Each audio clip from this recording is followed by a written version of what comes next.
Ventura, California, 1991. The body of a 42-year-old mother, Danelle Claus, is discovered in an area in downtown Ventura. Her face was almost unrecognizable. It had been smashed in, her face, her head, with some sort of blunt instrument. And there was a bloody rock located nearby. She did everything she could. She might have been taken by surprise as well. The nature of the crime deeply disturbs investigators and the community. It was good old-fashioned police work, interviewing witnesses, following up on leads, doing whatever detectives could. And in this case, detectives worked incredibly hard to attempt to bring closure to this case in 1991. I was right along with the investigation, and they were so good about talking to me with it. Unfortunately, it turned cold 3, 4, 5 years later, and it stayed that way for years. When cold cases have exhausted all investigative avenues, investigators turn to new groundbreaking technology, investigative genetic genealogy. This is what law enforcement and prosecution is all about. Seeking justice, being dogged and unrelenting in that pursuit, and getting to a conclusion, some finality. Criminals who have hidden in the shadows for years find there's no escaping science and their own family DNA. Welcome to Bloodline Detectives.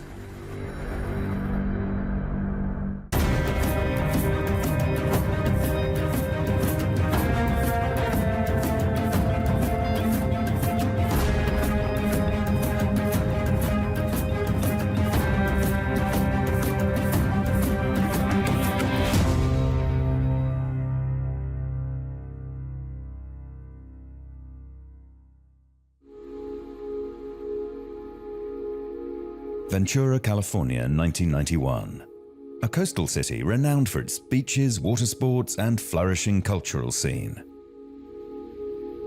It's a beautiful county. It's a suburban community.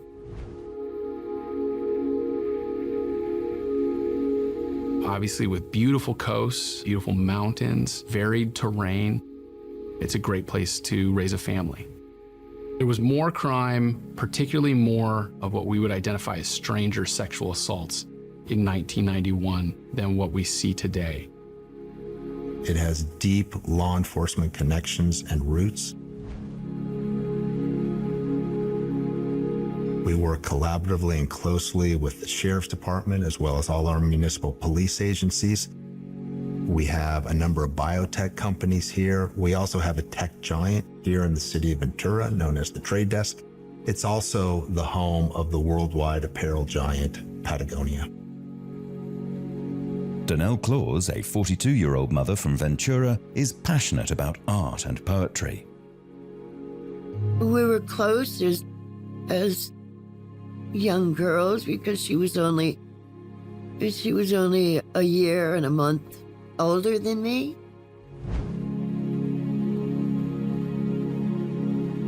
So we were around the same age. She was very smart. She was very sensitive, but not cold. She had a good sense of humor. She was a loyal friend. I remember she had a lot of friends that had a lot of respect for her. All she ever wanted was to be a mother and a wife. So, I mean, that was like her goal in life, was to be a wife and a mother. And she was able to do that. Sadly, Danelle struggles with addiction. Danelle was not someone who regularly worked as a prostitute. She was someone who chose that out of an act of desperation. And in this case, it was the need to get funds to buy narcotics. And that's when she would engage in acts of prostitution, when she had no other avenue to get money to purchase narcotics. On the night of July the 14th, Danelle Claus went out with a friend, never to return again.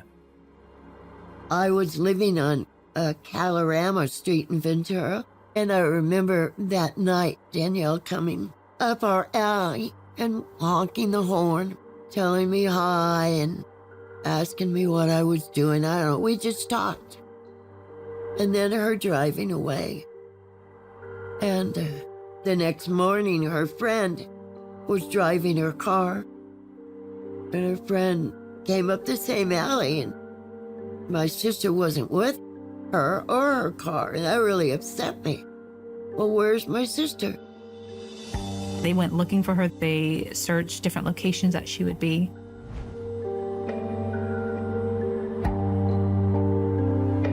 And still, they were unable to find her. At that point, the next morning, they reached out to the victim's sister, as well as the victim's husband, to see if she had gone home or maybe gone to her sister's house. And at that point, she still hadn't turned up. The people that she was with, they were very worried because this was not usual behavior for her. The next day, a gruesome discovery is made on the hillside near downtown Ventura. Around 10 o'clock in the morning, up in Tioga, which is kind of an isolated area, there was a landscaping crew out there. One of the young men headed down the hill to use the restroom. And when he went to go use the restroom, he observed her naked body there on the hillside. At that point, he immediately ran back to his supervisor and said, "Look, I think there's an injured woman down there, or possibly a dead woman down there. We need to call for help."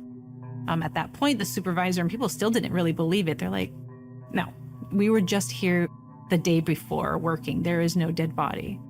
When they went down there, they observed her, and she definitely was deceased, and they called 911 right away. There were 2 patrol officers who responded first, and really thinking ahead of their time, marked a very narrow path down to the body, using things that they were carrying on their persons, such as their batons and gloves, marking that path so that additional personnel who responded would take the same path and limit contamination of the crime scene. They walked up, confirmed that what actually was reported was in fact the case of what was happening.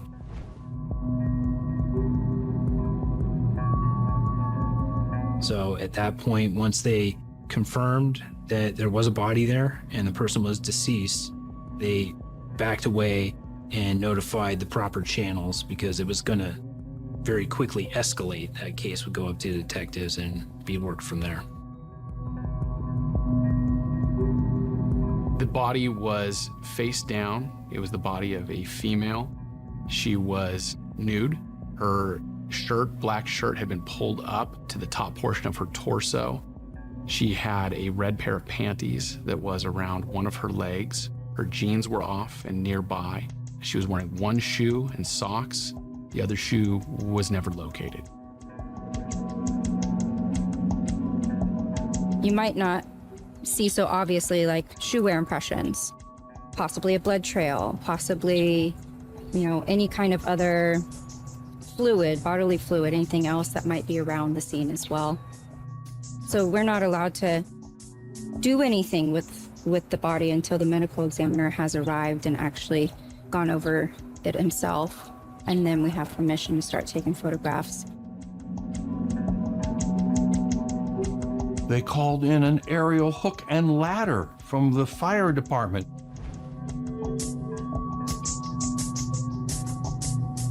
So that they could get up on the tip top of the ladder and take a scenic view that perhaps in examining the photographs, they might find something. At that scene, they identified multiple items around her body, because at that point, you really don't know what's of importance and what's not of importance. So I know like a lighter was collected, cigarette butts were collected. There was a AAA Auto Club membership card that was collected. And then of course, moving closer to the body, we had different forms of paperwork, plastic bags, her clothing, which we're assuming is her clothing, right? The pair of jeans, that lone tennis shoe, that was collected. But there was one key piece of evidence that was nearby, and that was that rock. And that rock had a large amount of blood on it. And so looking at her injuries, that her face looked cave-in, and that rock right there. So that was a key piece of evidence that was collected. Take blood samples from the crime scene. We put the rocks into plastic containers or a baggie. We label everything. You have to seal those containers. All of this was then cataloged, marked, what we call bagged, and then transported to the Ventura Police Department. At that point, they would have also called the medical examiner, which I know the medical examiner did respond. When they get there, they're observing her trauma, and there was a lot of blood around her head. But they still need to kind of identify, see her face. So at that point, I know that they flipped the body over, and they could see that there was more visible trauma to the front of her face. At that point, because of the severity, she was unrecognizable. She had no ID on her. They would have searched around the area, maybe in the jean pockets, and nothing came up. So at that point, once they're done, they would have removed the body and they took her down to the medical examiner's office. At that point, they went back to good old-fashioned fingerprinting, took her fingerprints and ran them through the system. At that point, since she's had a criminal record in the past, she was able to be ID'd through her fingerprints. The woman is identified as 42-year-old mother Danelle Claus. My brother came in and told me, turn off the TV, because, I just thought he was visiting. And I'd been watching, ironically, crime shows, And so he said, turn the TV off. And I said, well, why can't I watch the end of this and see who did it? He said, no, turn the TV off. I have something to tell you. I thought my mother had passed away. And he said they found Danelle murdered. My mother just dropped to her knees and screamed. It was a horrible thing for her. If any of us changed, I would say that my mother changed the most. I always wanted her to know who did this. And she always wanted to know who did it. A mother, sister, daughter murdered in cold blood. Can Ventura police track down a ruthless killer before he skips town or strikes again?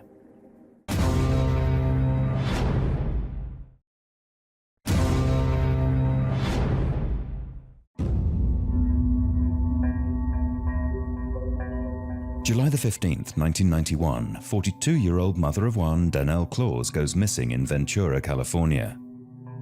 The next day, her half-nude body is discovered on the hillside on top of Tioga Drive. It appears she has been sexually assaulted and severely beaten with a rock. Her body is taken for an autopsy. There's so many key pieces of evidence that the body holds on to. You enter and you leave something behind. When you move, you take something with you. So knowing where she was at and the position of her body and the removal of her clothes, you know that there was some sort of possible struggle that happened. She came into close contact with their suspect. So at that point, you're working with the pathologist, the forensic pathologist, and they're very focused on how she died, the manner of death. But as a crime scene investigator, in forensics, you're focused on what small piece of minute evidence is on that body that will tell a greater tale. Fingernail scrapings are one of the biggest things it's very important, especially in a physical attack like this. If you think about it, the victim is likely trying to fight back and defend themselves, and it's very likely that fingernails, in the process of defending oneself, you're going to put your hands on the person that's trying to hurt you, and there's a good chance that you're going to get some kind of biological transfer under the fingernails. There's just based on the manner that she's found, partially clothed with, her pants off and her underwear partially removed, it's indicative that there was likely a sexual assault involved. So a sexual assault kit was taken. They take different swabs of the body in key different areas around the mouth, the neck, the genitalia, anything that would have been manipulated, or there may be some sort of DNA sample deposited. So there were hairs that were found on her body. At that point, they would have been photographed and they were collected. I know throughout this case that there were many hair samples taken from possible suspects to compare against those foreign hairs found on her body. They were found on her torso area as well as the genitalia area. One of the most significant pieces was a softball-sized rock that was there nearby. It was obviously used in the crime because there was blood on it, significant amount of blood on it. The manner and cause of death was blunt force trauma to the head. She had multiple skull fractures located on the front of her head. That would have been her cause of death. Donnell's devastated family make funeral preparations. My sister was unrecognizable. She was unrecognizable. And when my mother went to see her in the funeral home, she looked at her and said, "That's not my daughter." And that really got to me. I only recognized her hands because she was beaten so bad. My mom just said, "That's not my daughter. My daughter's not there." And she was right. It was just, where her spirit dwelled, I guess. Ventura police begin by interviewing Donnell's inner circle. They did consider the husband to be a person of interest, not because of any specific information they had, but it's just common to examine the husband to see if that's a potential suspect in this case. He was cooperative with the investigation from the very beginning. He told investigators that his wife had been addicted to drugs for a number of years. The day before, she had traveled to the city of Ventura to meet up with a friend, and that was the last time he had seen her. It seemed that he thought he had no choice in this matter, that he would from time to time give his wife money, but he didn't want her to use narcotics. He also claimed to not want her to engage in acts of prostitution. He seemed in some way just putting up with the situation because he loved her. Detectives try to piece together Donnell's last known movements. Donnell met up with a sex purchaser, engaged in a sex act, returned with money. She and the friend returned to Oxnard where they where they purchased narcotics and ingested narcotics. They returned to Ventura on July 15th, 1991, just prior to 9 p.m. Donnell said to her friend, "Let's just try one more time before the night's over." So her friend agreed to it. So her friend was able to show that and tell the story that Donnell was downtown Ventura, walking on the street. She sees her approach a small white truck driven by a white male with blonde hair. She sees Donnell lean into the truck to talk to the guy. At that point, she turns around, loses sight of Donnell for 30 seconds, and when she turns back around, Donnell is gone, and so is the white truck. So at that point, she's unclear. Did she turn a corner? Did the white truck leave? Or did she get into that white truck and go with that gentleman to perform one last trick? So at that time, detectives, they interviewed the friend. She gave an amazing description of the type of truck that Donnell was seen leaning into. They made a sketch of the truck, they gave all the details, and then they started passing those flyers out to local law enforcement. They even went as far as to understand that it was a small truck, it was a mini truck. And at that time, the mini truck culture was huge. So they're looking at like car shows, they're looking at DMV records, they're trying to find any sort of existence of a small white truck registered within Ventura County.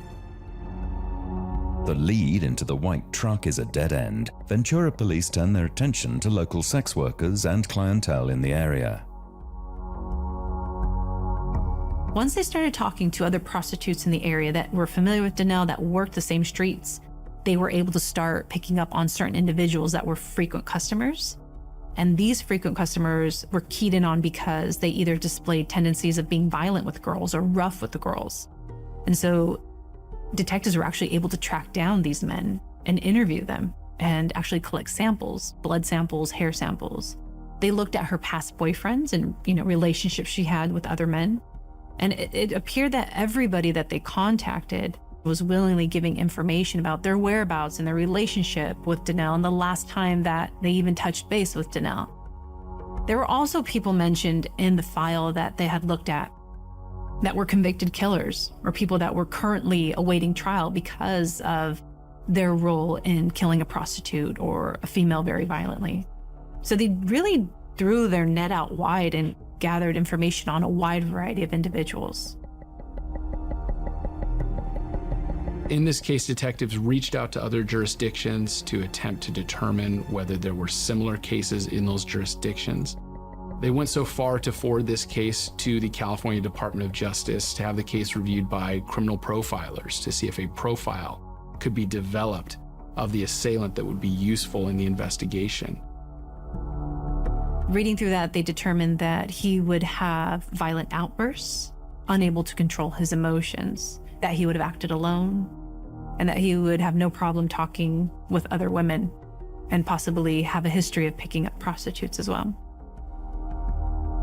Followed up on a variety of leads regarding individuals who had been known to attack prostitutes in the area. And there were many, many such leads.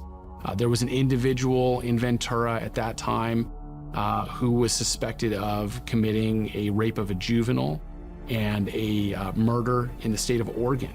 And they followed up on that individual and collected biological samples from him to compare in this case. The detectives in this case worked this case to the bone, trying to solve it with good old-fashioned police work back in 1991 and the years that followed.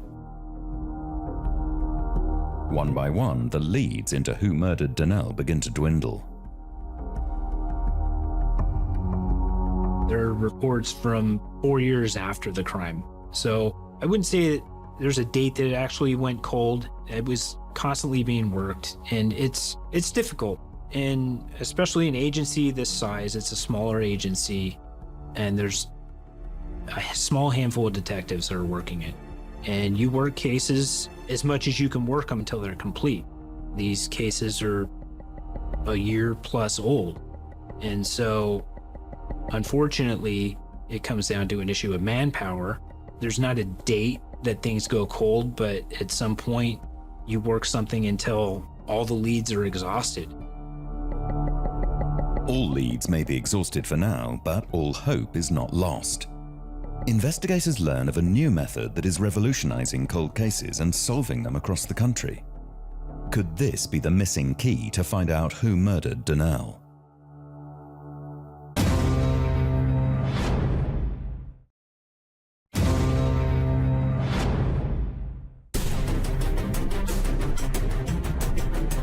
On July the 15th, 1991, 42-year-old mother Donnell Claus went missing in Ventura, California.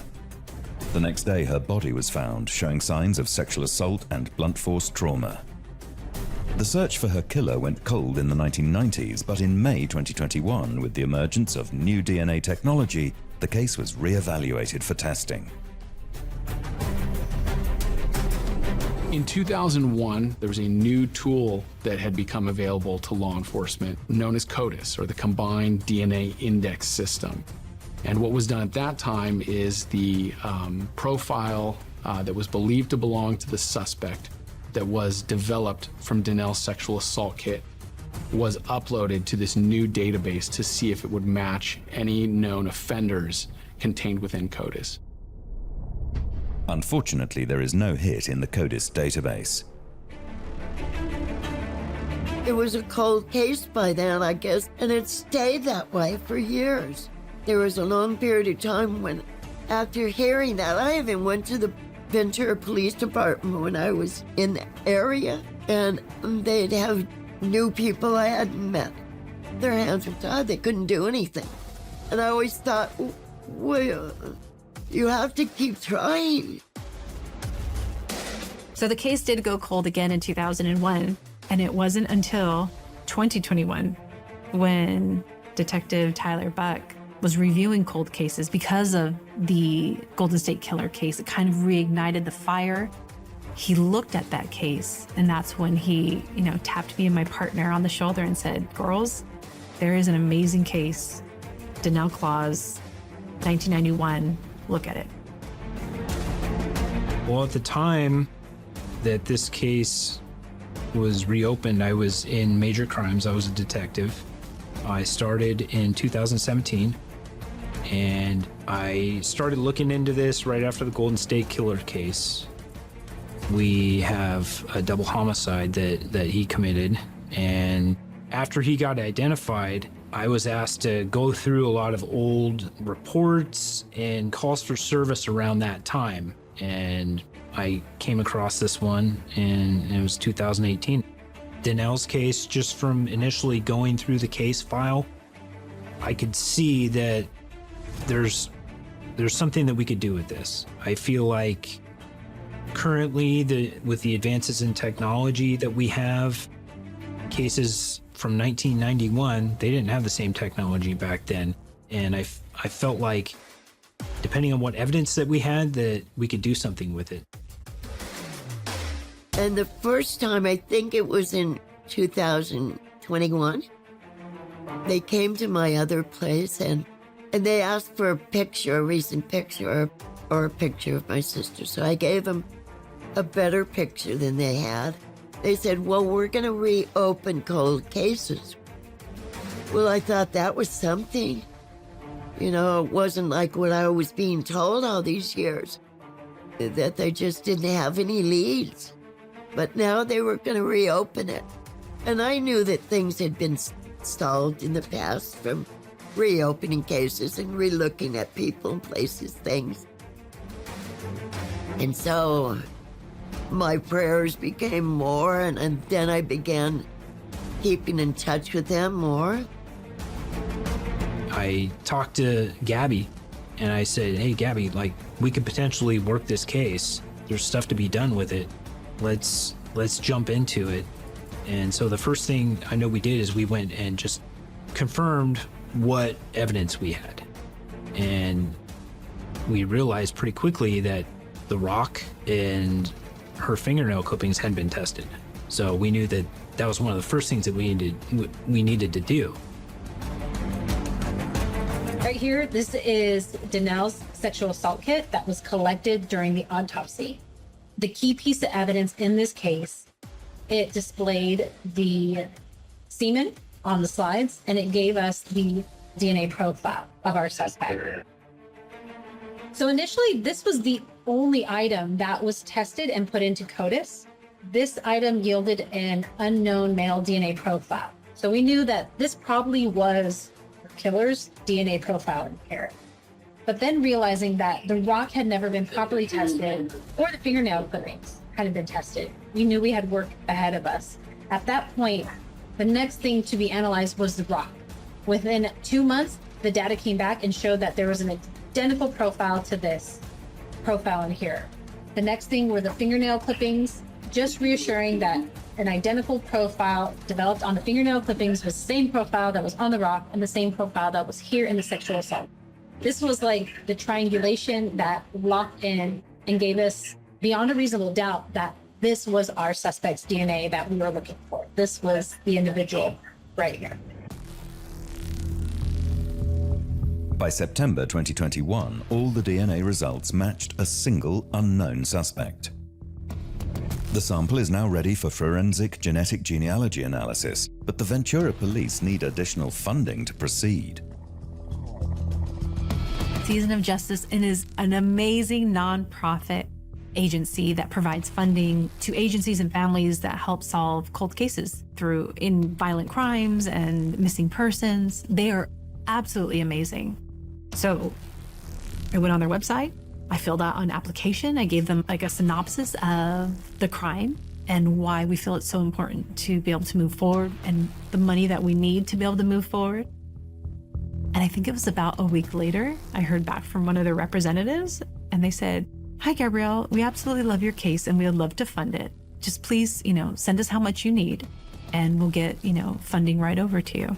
And that was it. I have funding to pay for everything, for the genealogists, for the testing, for the DNA application. Like, let's go.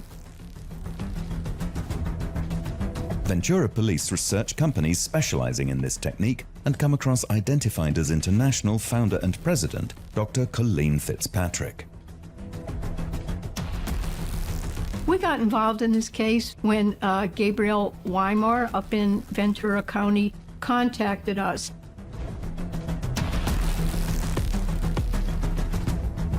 Filled out a form on our website and we discussed it with her, and she decided to go with us, go forward with us. And she basically told us to outline that there was a young woman, Danielle Klaus, who was murdered up in Ventura County, near a drainage ditch. I mean, she told us the basics. Well, initially they had done the DNA analysis on the sexual assault kit. And in that sexual assault kit, usually you get more female than male. You get a little bit male, tons of female, which is not good for us. So the lab in general does what's called a differential extraction. They wash the female out. They're left with the sperms, which generally have really hard shells.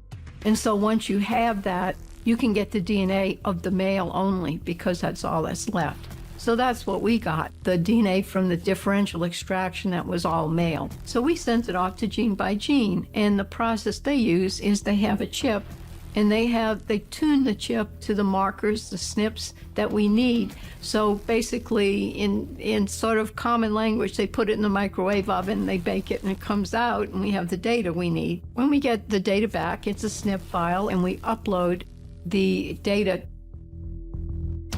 I was able to build out their family trees, looking for intersections to identify who our unknown sample would belong to.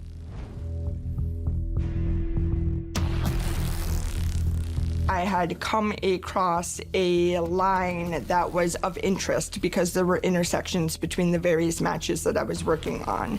And I had noticed that one female in this particular tree, she had her own family tree. She seemed to be interested in genealogy. And I needed to get just a little bit more information genetically to form my hypothesis. So I approached the police department about reaching out to her to see if she would like to contribute her DNA to help with our investigation. Ventura police get in contact with the woman to ask about her family tree. She at first was a little in shock, but she let them in and she said, "Oh yeah, let me tell you about my family history." But they told her, "We're looking at this individual. You are connected to this family name. Can you please tell us about your family?" And she did. She gave them the whole breakdown of her family tree. And at the end of it, they said, "Would you be willing to provide your own DNA sample? That may help us get a little bit further in the investigation." I said, "Absolutely." So detectives ran that DNA sample back up to us here at Ventura. So we got that out within 2 weeks. The DNA sample was sent out to the private lab. They sent over the results to Misty. And it was like on a Thursday morning. She texted me at 7 a.m. and I gave her a call. I said, "What do you got?" And she's like, "That lady in Southern California is first cousins with our suspect." At that point, I'm excited. I'm jumping. We're both going, we're just thrilled. We got the names of the two first cousins and I ran straight up, not to my sergeant, but I ran straight up to Detective Tyler Buck. I said, "Chief, I think we found out who killed Danelle." He's like, "Slow down." I was like, "We got two first cousins. They're a set of brothers.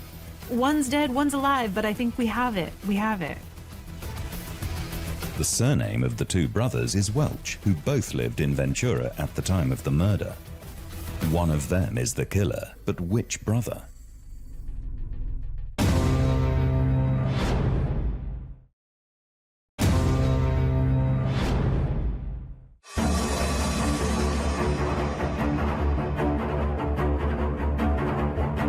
On July the 16th, 1991, the body of 42-year-old Danelle Klaus was found on a hillside in Ventura, California. She had been beaten to death with a rock. The case went cold in the 1990s, but in October 2023, thanks to investigative genetic genealogy, detectives have narrowed the suspect list down to 2 brothers. So it turns out that both brothers had very different appearances to them. One brother was dark hair with hazel eyes, and the other brother was blonde with blue eyes. And we couldn't really tell genetically which brother could be the viable lead. So Gabriella had approached me and asked if we offered phenotyping services, and I had let her know that Parabon does. And so we had the file that was submitted for genetic genealogy sent to Parabon for their phenotype snapshot services. Phenotyping means you can look at your DNA and there's certain of those SNP markers that indicate hair color and eye color. So they looked at those particular markers and they came up with The image that generated, or the hair color, eye color, and skin tone that generated. And the snapshot that came back, the phenotype prediction, was for a man with dark hair and hazel or brown eyes. The brother who matched these features was a man named Larry Welch, who died of a drug overdose in 1999, aged 50. Detectives tracked down his surviving brother. The DA's office actually helped with that as well. We found out where he died, the county in which he died in.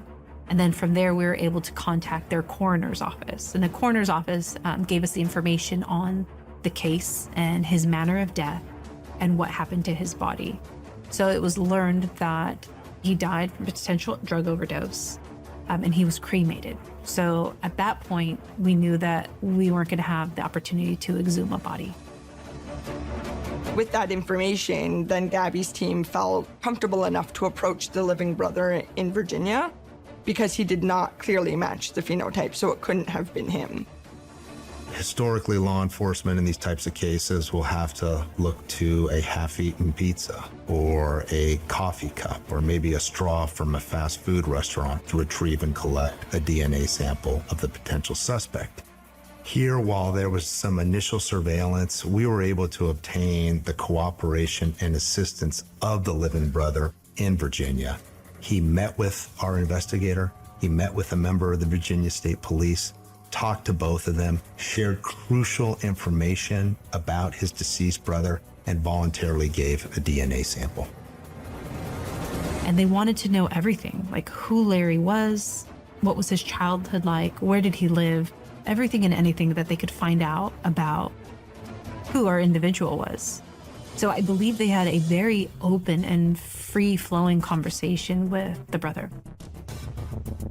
Larry Welch was someone who had a deep addiction to narcotics. We also learned that he lived in Ventura County, that at one point he had a sailboat in the Oxnard or Channel Islands Harbor here in Ventura County, that he had a violent temper. His brother talked about a situation where he attacked their father and broke some property inside of a residence.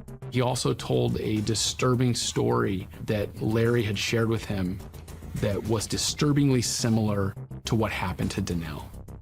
Larry had told him a story prior to his death that Larry had been in an argument in a bar in the desert, that Larry and the man he was arguing with went outside of the bar to settle their fight, and Larry told the living brother that Larry smashed this man's head in with a rock.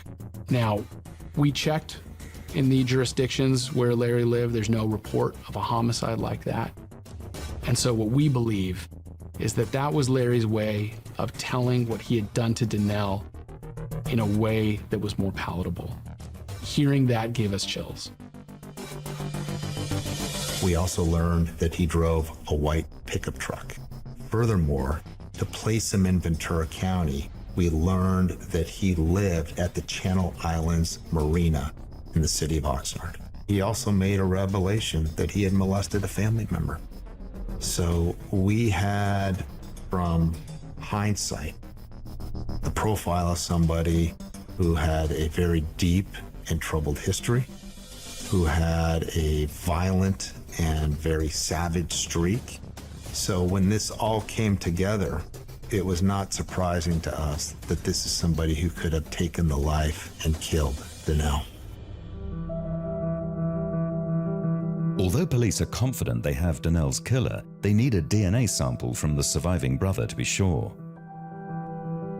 So in this case, the Virginia State Police had what's known as a rapid DNA machine. So they collected the DNA samples from the living brother, they brought them immediately back to the department, and they were able to test the samples that same day. And the results that were returned were astounding. First, they eliminated the living brother as the contributor of the suspect DNA. That let us know the living brother was not the person who killed Danelle. Further, what the results said was that the living brother was related within the first degree to the contributor of the offender DNA recovered from Danelle's body and from the rock with a certainty of 99.99%. It was a full sibling match. Motive is always speculative, but I will share with you that this is somebody who sought sex. For whatever reason, something happened, and he went into a rageful, savage, and sadistic mode, which cost the life of Danelle. He likely took her to this remote location for sexual activity. Something happened. He grabbed a rock and bludgeoned her to death. I think he got angry. I think he lacked self-control. He was looking to have intercourse with a prostitute, and that's what he wanted, and he didn't get that, and he snapped. Emotions are high as detectives organize a visit to Danelle's sister Marcy to break the news in person. So meeting with her and bringing Detective Tyler Buck, my partner at the time, Kimberly Jung, who started this investigation with us, we had to take a moment because this is big information for her and she needed to take a moment. And there was some small chit chat. And I said, okay, are you ready for us to tell you about everything that we found? And she said, yes. So we presented who Larry Welch was to her. And at that point, she just had to take a moment. And then it's like the flood of tears. It's just an overwhelming sensation for her. Just apologizing. And we said no. And then, of course, I started crying. I couldn't. It was just so much emotion, so much buildup and tension because it's big news, not just for us, for her. I can't even fathom what she was feeling at that moment. It's just amazing that they could do what they did and that the people involved could be so patient and work so hard and so long until they got the person they were looking for.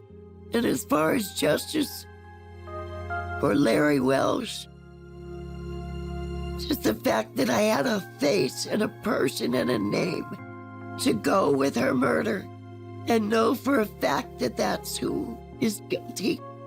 I just didn't want to pass away without knowing who did this, who took my sister away from us. And that's what I prayed for, and that's what I wished for, and that's what I got. The lesson that I take away from this case is the importance of preserving the evidence. We can't fathom today what we'll be able to do forensically tomorrow. Just like the investigators in 1991 couldn't possibly have fathomed that we would use genetic genealogy to solve this case. But they had the foresight to preserve the evidence, to wait to see what the future would hold. And so we need to take that with us today and realize that just because we may not be able to solve a case today with a piece of evidence doesn't mean that it won't be the only thing that allows us to solve that case tomorrow. We work with unbelievably dedicated law enforcement officers.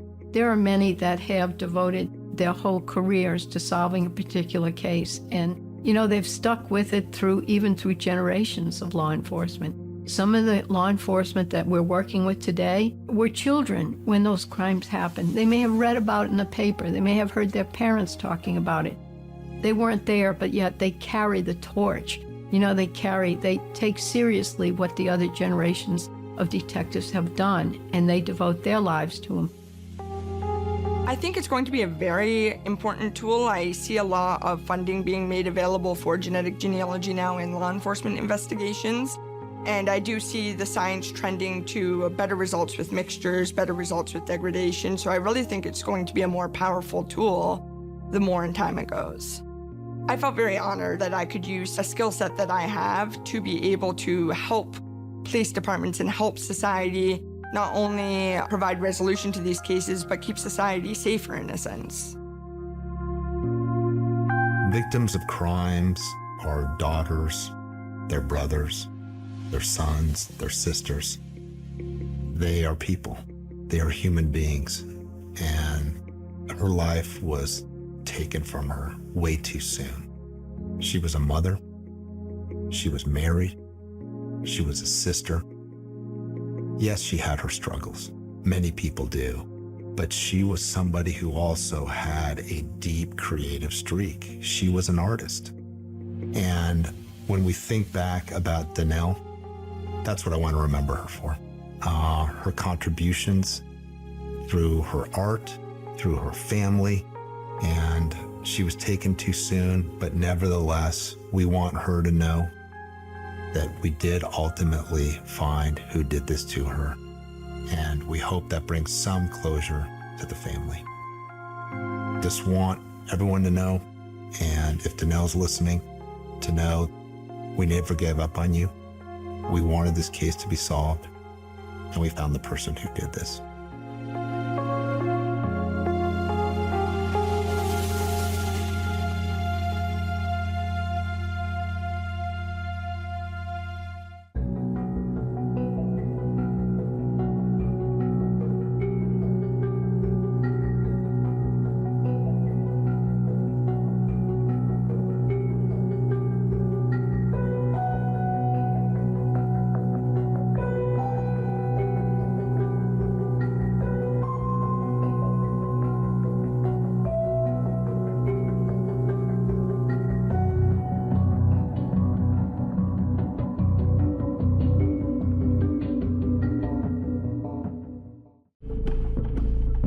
Garland, Texas, 1986.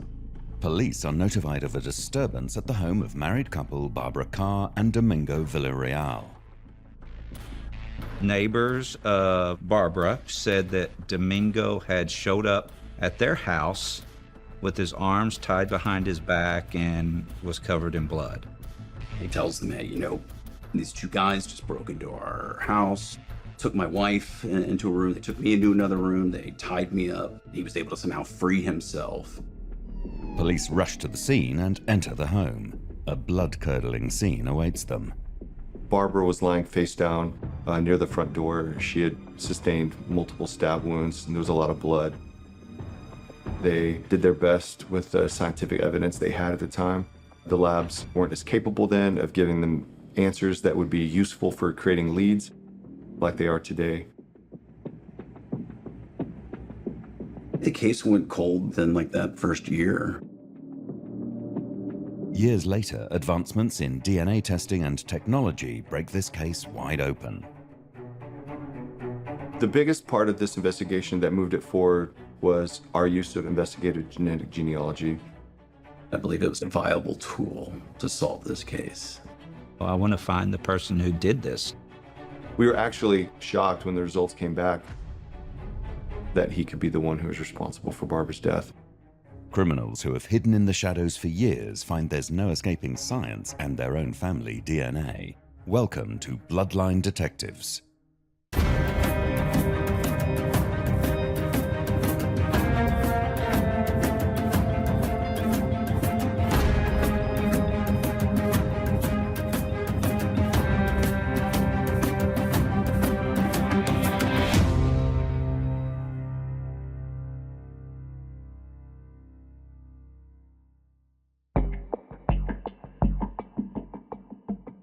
Garland, a diverse and vibrant cultural city located in the Dallas-Fort Worth metropolitan area in Texas. Garland is one of the larger suburbs in Dallas County.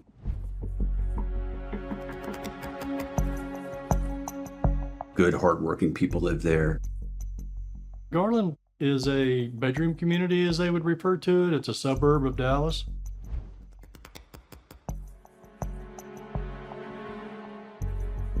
A lot of families live there and then work either in Dallas or outside the city. Not a lot of violent crime whatsoever in Garland.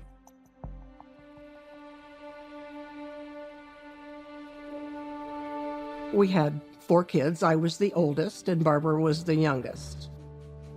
We lived in the country. Our grandparents lived across the road and we just played outside all the time. We spent all kinds of time with our other grandparents who only lived a couple miles away. That's where we spent the most time. She was just very quiet, very sweet. I just remember her always being kind to everybody. She had been going out with Domingo Villarreal. We all called him Jesse. We were told that was his nickname. He was from Mexico. I don't remember the name of the town, but we were told that he had 15 siblings and they lived in this little shack with a dirt floor. But she seemed very happy, and she had taken a lot of Spanish courses and spoke very fluent Spanish, and something must have clicked. I think I just always felt a little leery of him. Something about him gave me the creeps, but I couldn't put my finger on it. She was like my hero, and I think most of it was because everyone said I looked like her when I was young, so it just made me happy when people say I looked like her, and so it kind of bonded us like that. But I just remember her laughing and smiling, and when she asked me to be her flower girl, I was ecstatic. So my cousin always got to be the flower girl because she was older than me, so I was always the last one. But I got to finally be the flower girl, and I felt pretty special. I remember every time that I was with them, it was good, it was fun. Jesse taught me how to color, and he was, at the time, I would have probably said that he was my favorite uncle. I thought he was fun and made me happy, and my Aunt Barb was happy, so I think everyone in the family was happy just to see her happy. That's just what we wanted. But behind closed doors, the couple were having marital problems. A lot of disagreements. Barbara was the primary breadwinner in the house. Seems that Domingo just sat around the house and lived off of her, and that had moved a brother in with him. And they were both staying at home, and Barbara was making the money, paying the bills, and funding their lifelong vacation, I guess. On the night of November the 7th, 1986, police are notified of a disturbance at the home of the married couple. Barbara Villarreal and her husband were at home, and something obviously happened at the house, but her husband runs out of the house and bangs on the door of a neighbor. Tells them, hey, these two guys just broke into our house, took my wife into a room, they took me into another room, they tied me up. He made claims of sexual assault that were made on him by the two males, and that he was able to somehow free himself, ran next door, couldn't say anything about what had happened to his wife. The terrified neighbor calls 911. Certainly after the 911 call comes in, Garland police were on the scene relatively quickly. In some big cities that can take some time, but Garland's not small, but it's, small enough that it wouldn't have been a long response time. But police, ambulance, everybody rushes to the scene, especially in a case like that. And pretty quickly, that neighborhood's crawling with law enforcement. When the police do arrive at the Villarreal home, they find Barbara's body on the floor, and obvious trauma. She had been stabbed multiple times and was pronounced dead on the scene. Once it is established that nothing can be done to save Barbara, detectives and crime scene analysts get to work.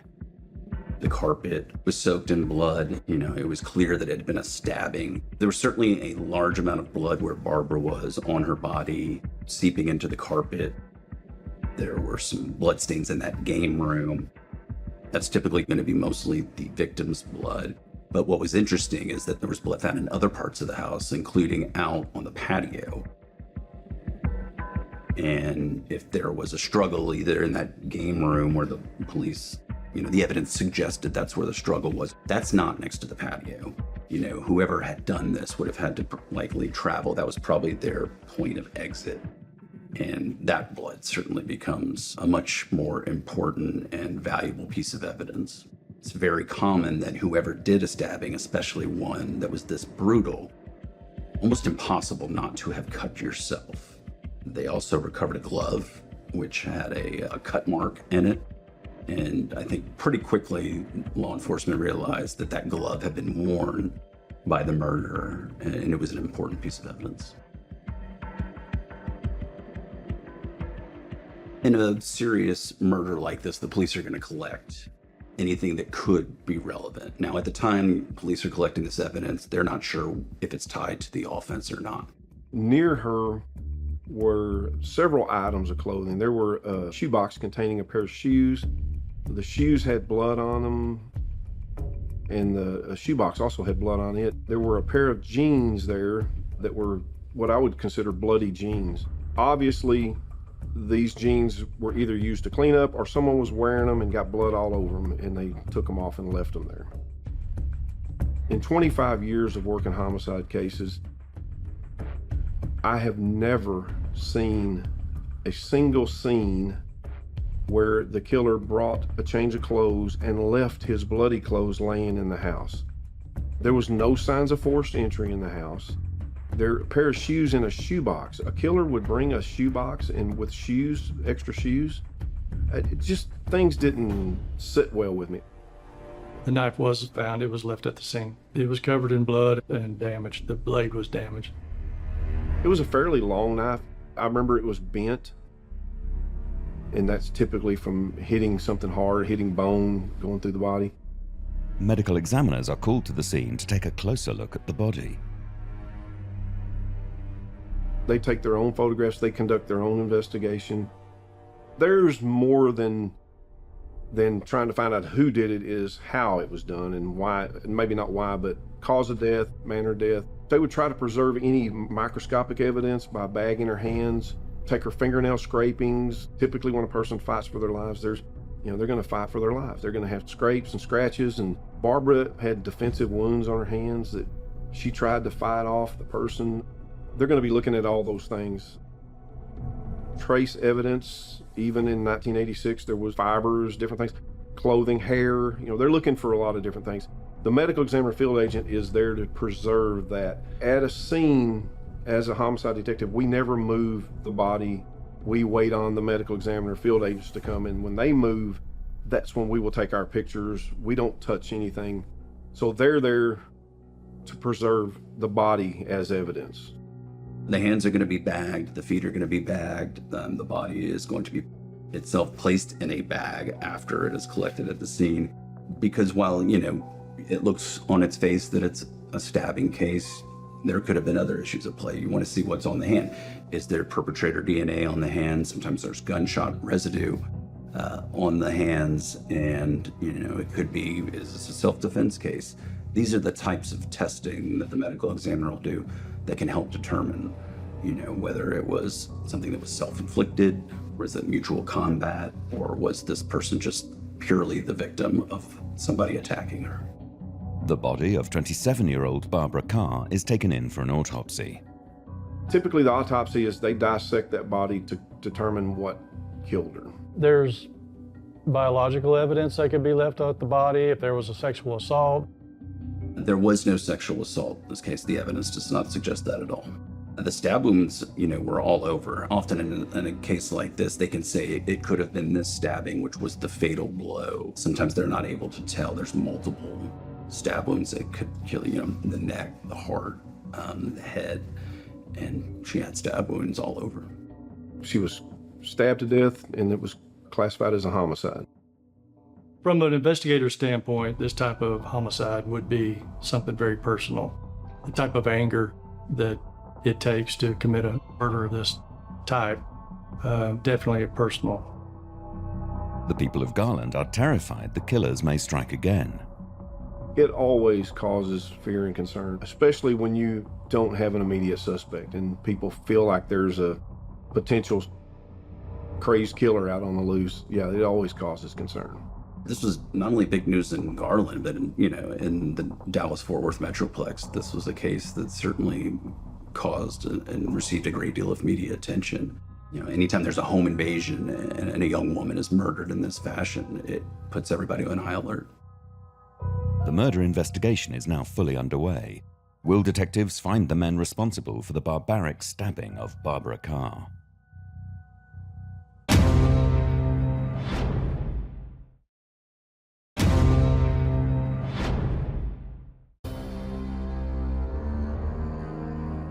In 1986, police in Garland, Texas are called to the home of married couple Barbara Carr and Domingo Villarreal.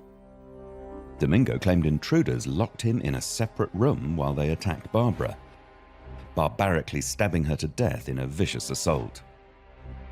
The evening that she was killed, I had tried to call her and didn't get an answer. Garland police had notified the South Bend police, which is where my parents lived at the time, and the South Bend police knocked on my parents' door about 2 o'clock in the morning and told them that they had been informed of her death. So then they called me. And at the time, my daughter had a house full of 13-year-olds for her birthday party. I was having my 13th birthday party at my house, so I had a whole bunch of friends spending the night, and we'd, of course, still up having fun. And our phone rang, which was in the middle of the night, which was never a good thing. I remember my mom screaming. I kept hearing different names being thrown around, and I didn't know who or what or why. And I don't remember them actually sitting me down and telling me. I just remember going to all my friends and them having to call their parents to have them come get them because we had a family emergency and we had to leave. Once the initial shock fades, Barbara's loved ones begin preparing for her funeral. I remember wanting to pick out clothes for her to wear because I knew what her favorite dress was, and I so badly wanted her to be buried in what she had told me her favorite dress was. And they told me that that wasn't possible because of her injuries. None of us spoke. We had a minister speak, and frankly, I was just pretty numb, so I don't remember a lot about it. I just remember just crying and not understanding what had happened and how it could have happened. Suspicion quickly turns towards Domingo. He was initially the focus of the investigation. They had determined that Barbara and Domingo had lived in another house in Garland before living in the one where she was murdered. And they talked to neighbors in that area as well, and they located a neighbor who was still in touch with Barbara, and she had indicated that Barbara had told her she was afraid of Domingo and that Domingo, she was scared that he would kill her and that he had a gun, and she had actually taken his gun and hidden it from him for a while and then recently returned it to him. She also said that Domingo had shown up to her house to see her husband and that he had come into their kitchen and she had left him alone in there, and she believes that the knife used to kill Barbara was a knife taken from her kitchen. And once they determined that, there was also, some prior issues in their marriage, he had been violent, and there had been a recent, volatile argument that had been witnessed by some friends and neighbors. He was arrested. Domingo gives a pretty strange story. He says that he and Barbara had been fighting. There was talk of separation. He had actually been gone for a day, so they met at a restaurant to discuss what was going on, and according to him, they had kind of reconciled everything, and he was going to come back home, and they were in separate cars, so Barbara came along first. He said he had to stop for gas or something, so he was a little bit behind her, and he said when he arrived in the driveway, he could hear the dogs barking. And he said that was kind of unusual for them to be barking, so he went around to the back and was going to come in the back door just to see what the dogs were barking at, and said when he came to the back door, he was met by a white male and a black male who ordered him into the house and ordered him into a bedroom. And while he's in there, he said he could hear Barbara screaming. And so he is basically tied up. He claimed that he had been sexually assaulted by one of the males. And he said he laid there tied up until things got quiet.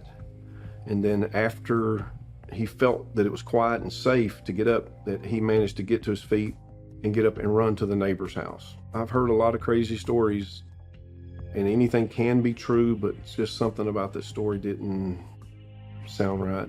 That bothered me tremendously, that he never mentioned stopping and checking on his wife. And if he feels like it's safe enough to get out and run out and not stop and check on his wife, I had a little bit of problem with that. But he did not stay in custody very long. They released him. They determined that the clothing left behind by the killer that was covered in Barbara's blood did not fit The shoes were too small, the pants were too short, and the gloves that were worn by the killer had a significant cut across the palm, and Domingo did not have a cut on his hand. The case went cold, probably within like that first year. I know that they continued to work it, and there would certainly be periods of time that they would look into it. I know the family would check in with the Garland Police Department to see if there was any new developments. But again, once Domingo was released, there was no real other suspects. Despite his release, Barbara's family still believed he was involved in her death in some way. My whole family knew he had to have had something to do with it. I guess knowing him when I was young and looking up to him as much as I did and really enjoying him, and then going down there that summer, something was different. I didn't know, I still couldn't tell you what was different about him, but I didn't want him near me. I didn't want to talk to him. He would actually come and joke with me that I'm your favorite uncle. I said, not anymore. Is all I could answer to him is I just didn't want to talk to him anymore. There was just a difference. Garland, Texas, 2018.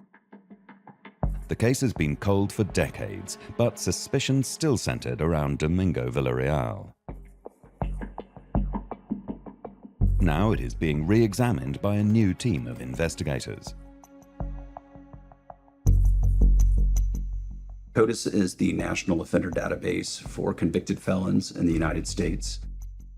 If you have been convicted of a felony in the United States, and in some states if you've been arrested for a felony, you are required to submit your DNA sample into this database.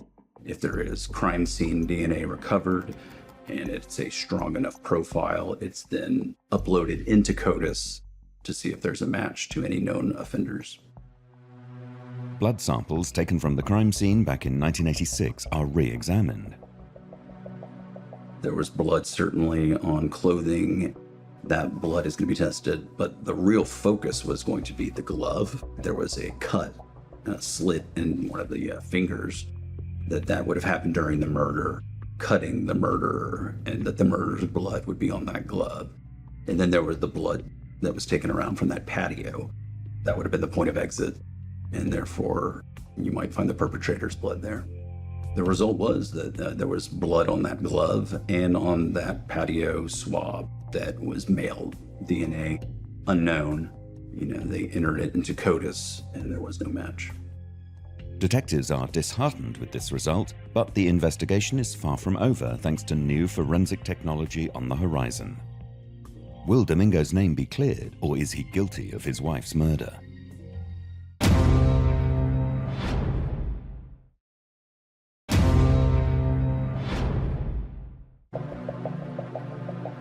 Garland, Texas. Detectives are reinvestigating the home invasion murder of Barbara Carr back in 1986. Suspicion remains around her husband, Domingo Villarreal, who escaped unscathed. The killer was injured in the attack, and in 2018, DNA taken from the blood sample is uploaded into the CODIS database. But unfortunately, it did not yield a match. In 2019, investigators enlist the help of the FBI, who are utilizing a new science that could solve the case. Investigative genetic genealogy is the technique where we take DNA that we believe belongs to a suspect or any unknown person that we need to identify. We put it into publicly available genealogical websites that cooperate with law enforcement, in which people voluntarily opt in to having their DNA compared to law enforcement kits. And we develop familial relationships that help us to develop family trees, which ultimately leads to us identifying victims or suspects. The biggest part of this investigation that moved it forward was our use of investigative genetic genealogy. We had blood that had pooled at the front door of the residence on the inside and outside of the door. Droplets of blood looked like it would have come from the killer instead of from Barbara. And it was male DNA, we knew that. So we took that DNA and sent it to a lab where we had a SNP profile created. And as part of the process of getting that SNP profile back, we got some information about the ethnic background of the person who had left that blood, and that significantly changed the focus of our investigation. We determined that the DNA left behind by the killer was Hispanic, and was not consistent with the story Domingo had told of a white male and a black male being in his home. We shifted gears and decided we needed to properly identify who Domingo was. We didn't believe Domingo Villarreal was his true name, that he had been using someone else's identity. This is between 86 and 88. They find out that Domingo Villarreal, when they start to look further into his name, there's two in the state of Texas. There's two Domingo Villarreals with the exact same name, the exact same date of birth. So it initially starts to raise some concerns for them about, okay, who is this person really? They enlisted the help of Department of Public Safety, which in the state of Texas is our driver licensing agency as well. And so there are actually troopers at the time. One's assigned in Garland, there's another one assigned down in Brownsville, and they both start to conduct investigations into who is actually the real Domingo Villarreal. It came down to the fact of the guy in Brownsville was able to produce family members, a mother and father, and a birth certificate showing that this is me. The Domingo Villarreal who lived in Garland was unable to produce that, said he did not know where his parents were, and that he lost his birth certificate. So it was ultimately concluded the guy in Brownsville was the actual Domingo Villarreal and the one in Garland was not. So what is the real name of the man Barbara married? At the time of his arrest in 1986, his fingerprints were taken. So his fingerprints were placed into the AFIS database, which is the Automated Fingerprint Index System. And that database from that arrest from 1986 had a match to an arrest in the 1970s in a town called Sterling, Illinois. And the person arrested at that time was named Jesus Canales. We requested the booking photo from that arrest. And when that photo arrived and we were able to compare it to the arrest of Domingo Villarreal in 1986, we realized that Domingo Villarreal was actually Jesus Canales. It was a pretty big moment to be able to positively identify Domingo as Jesus. And the reason was because since his release shortly after Barbara's murder, he had disappeared and not been heard from again. We weren't able to locate him. Very shortly after identifying him properly, we were able to locate a death certificate for him in Guadalajara, Mexico from 1988, where he had been shot to death. There were stories, people that, connected that to being a cartel-related shooting. Investigators need to locate a blood relative of Jesus in order to rule him out as a suspect. So once we identified the name Jesus Canales, we decided we needed to go back and look through the file again. We found a motor vehicle accident that Barbara had been involved in 1985. And in the vehicle with her at the same time was a 12-year-old girl with the last name Canales, and it listed her address as Sterling, Illinois. At that time, we said this could be a child of Jesus Canales that maybe was visiting. So we contacted the Sterling, Illinois city clerk, and that city clerk was able to provide us with a birth certificate for two different females that were the biological children of Jesus Canales. Once we identified the fact that we had a Hispanic male and that Jesus Canales had lied to us or to the initial investigators, we decided he's more of a suspect to us now than he was before. And when we identified his two daughters, we said the only way for us to properly exclude him as a suspect is to test his DNA. Unfortunately, we know he's deceased at this point and we're not going to get his DNA. The next best thing, and because of investigative genetic genealogy, by testing his daughters, we can determine how closely related they are to our killer. So a decision was made to go locate them and ask them for samples. We interviewed both of them. They were very upset about the entire circumstance of their stepmother's death. They knew Barb very well and thought highly of her and liked her. And so they both knew that their father was deceased, but didn't really know the details of why. And they both voluntarily provided DNA samples that we were able to test. The DNA samples from Jesus's two daughters are sent to the lab for testing. The results are shocking. The results came back at such a high centimorgan rate that we now knew that the person we were looking for was going to be a biological brother to Jesus Canales. One of them lived in the United States in New Mexico, and the other two lived in Mexico. Detectives turn their focus to Jesus's brother Juan, who lives in New Mexico. We're concerned that if we went to him directly and spoke to him, that he could, if it is him, flee the United States, be uncooperative, or warn his brothers and make it almost impossible for us to collect DNA on anyone else. So we surveilled him for several days. He did not leave DNA anywhere, and ultimately a decision was made in coordination with the Dallas County District Attorney's Office to attempt to buy some DNA evidence from him. I got to give a lot of credit.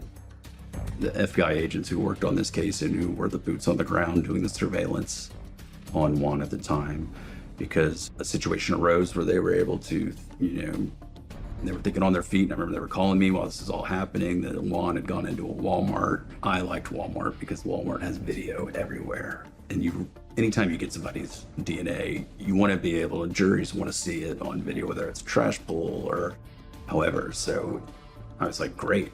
If you can find a way to get his DNA in Walmart, we'll have it on video. There won't be any question about how it was done. We contacted the lab in this case and said, this guy's wearing a hat. It looks very old. He's probably worn it for a long time.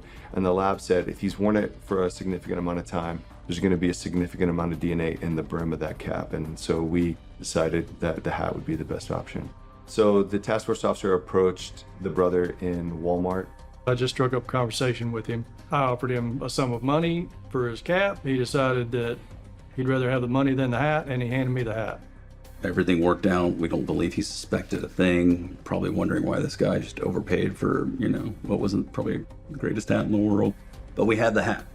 The hat's in the Dallas County Crime Lab at Swift's within 24 hours. I think it was, a pretty quick period of time. It's back here. We make our plea to the crime lab. This is an emergency.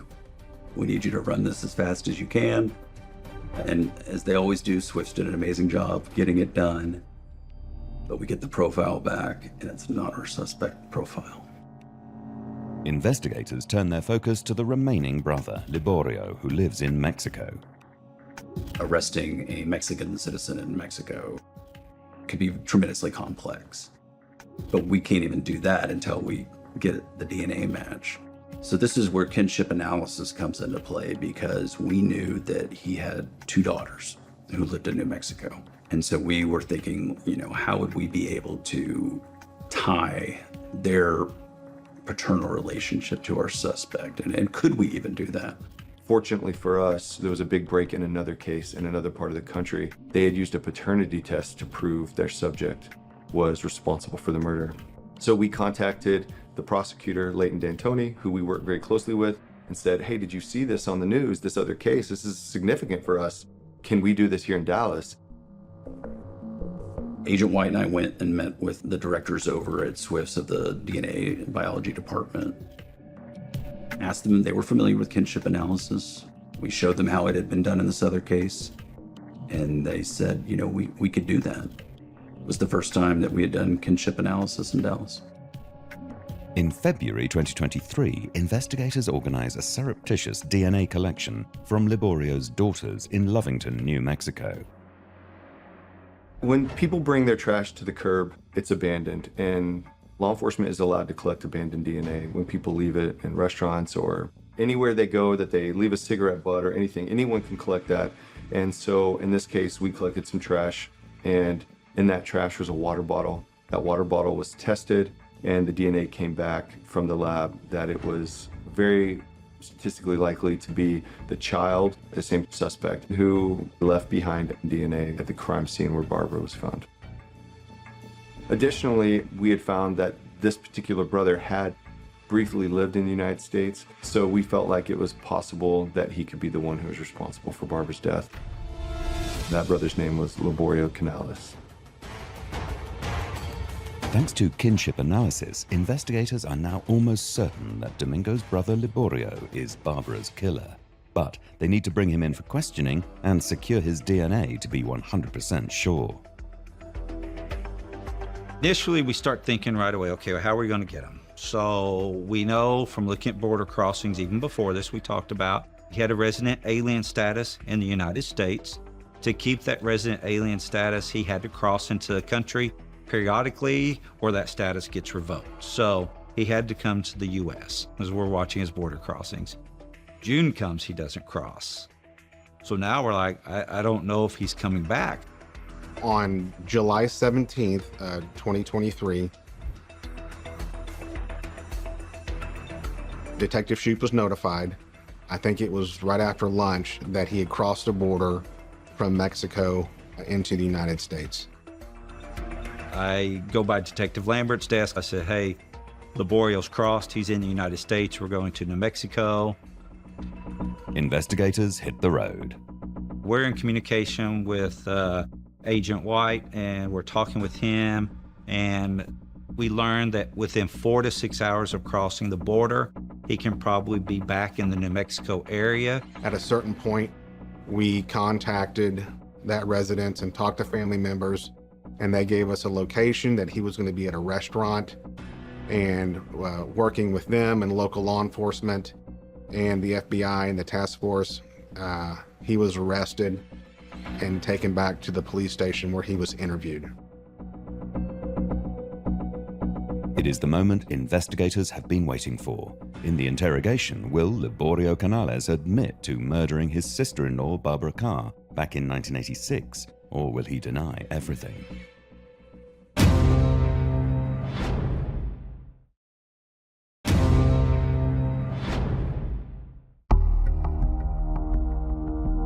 Garland, Texas, 2023. Detectives are reinvestigating the 1986 home invasion murder of Barbara Carr. For decades, suspicion surrounded her now-deceased husband, Jesus Canales, who was living under the alias Domingo Villarreal, and survived the attack. Using forensic investigative genetic genealogy and kinship analysis, investigators have surmised that the killer is Barbara's brother-in-law, Liborio Canales. Now it is time to question him.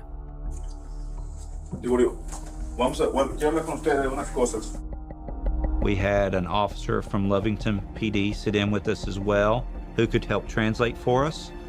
He had not participated in our investigation up to that point, but he knew the details surrounding the murder and why we believed it was Liborio. And so he was very well prepared to conduct the interview. He started asking him specific things related to what we were investigating. He started to tell how Barbara, she was married to his brother, and he had helped take care of them. Like, they had come to Mexico, he had helped them out, he had done what he was supposed to do for them, but he wanted to stay with them here in America, and she didn't want it.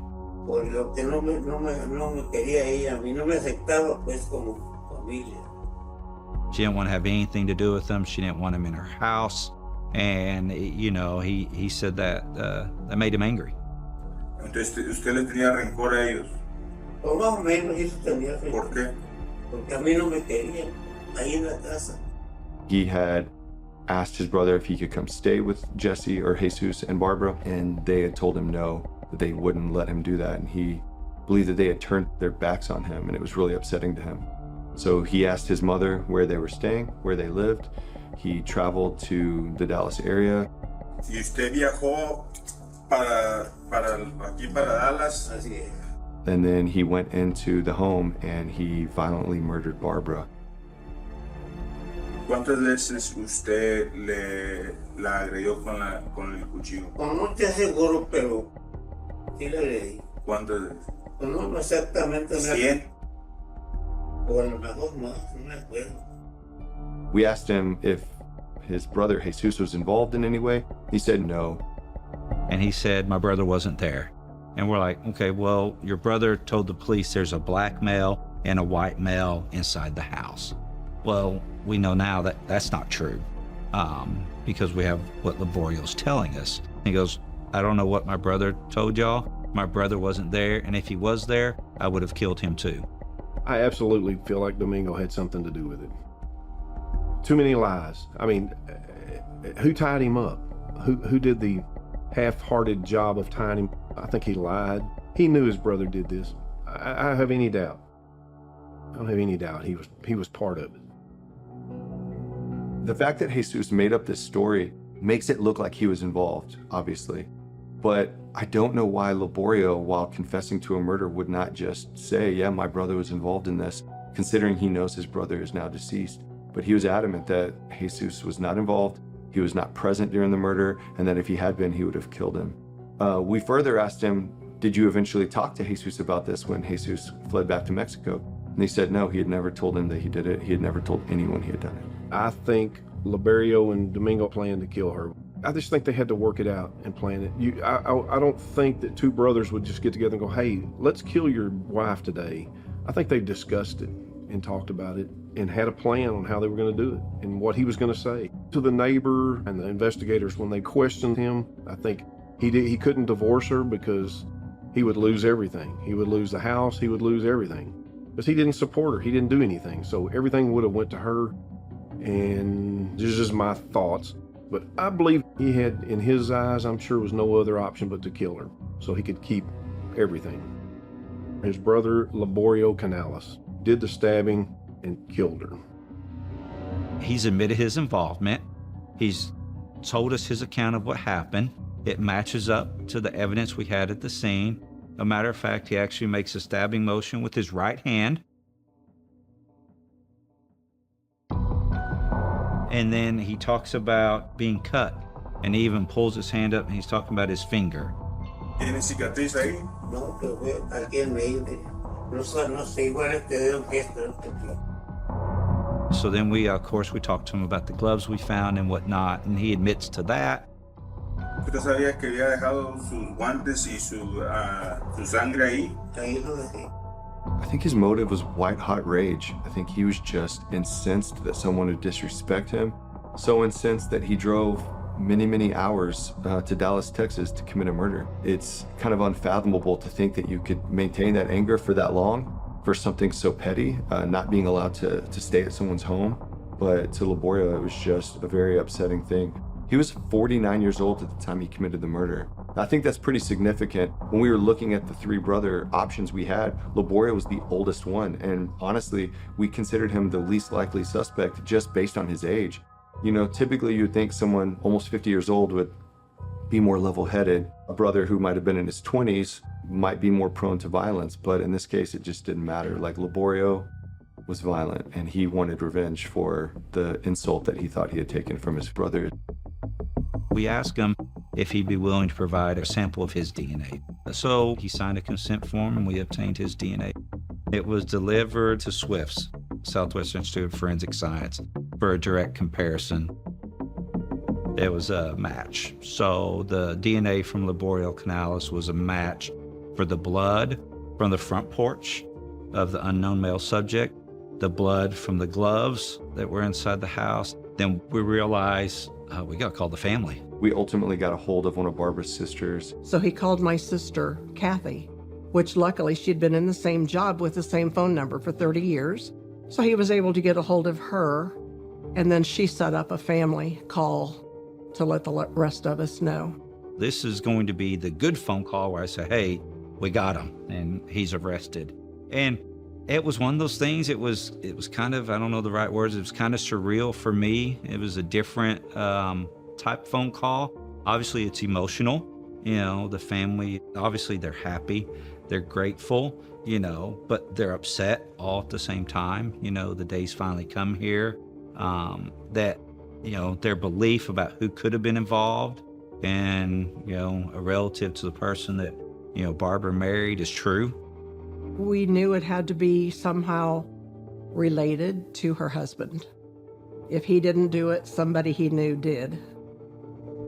Charged with the murder of Barbara Carr, Liborio Canales pleads guilty. I was very pleased to see that Liborio, for once in his life, did the right thing and pled guilty. He had accepted his fate, so to speak, and, you know, it was just one of those things that here we are, they know, and here's what I'm taking. So March 12th, 2024, we had the plea and sentencing, and you know, we had the family that came in, and some of our friends that still lived here in the Dallas area. They were able to attend, and I think that was important for them to get closure. At the sentencing, I attended it along with Detective Bill Elstrom, and also in attendance was Barbara's youngest brother, Mark Dunderman. And it was the first time I'd actually met him. We were familiar with him. We knew who he was through our investigation. Mark was very emotional at sentencing, as he should have been. I mean, it was tough for him. He was struggling through it. It was not easy for him. You know, he was much younger than his sister, and he felt like he was young when she was killed, and so it had affected his life tremendously. I mean, in a lot of ways, he's a victim as well of the murder. Laborio was convicted of Barbara's murder, and he was sentenced to 20 years in the Texas State Penitentiary. Laborio has never expressed any remorse. He didn't express remorse during his confession. He didn't seem to express remorse during the sentencing. When a victim impact statement was made, I think his only dissatisfaction with this is that he's going to die in prison. 38 years after Barbara's murder, investigators finally put her killer behind bars. It was a great feeling to be one of the people then who was able to finally bring it to a close. But it came with the help of a lot of other people that helped us get there. And I will just say, if not for the work of the people who came before me and their dedication to documenting what happened, preserving the evidence, I wouldn't have been able to get it closed out the way I did. You know, it's justice delayed, and I think that's unfortunate. It took way too long.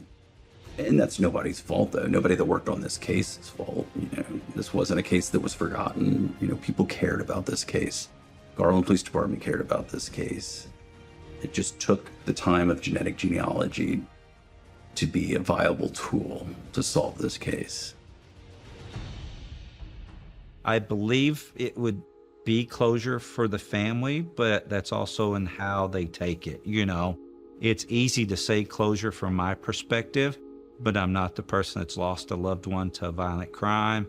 I'm not the person that doesn't have my daughter or my sister to talk to. I am glad that the DNA found the guilty person. I'm glad he's in jail. We were in disbelief that after that many years that it could be solved, but a lot of joy.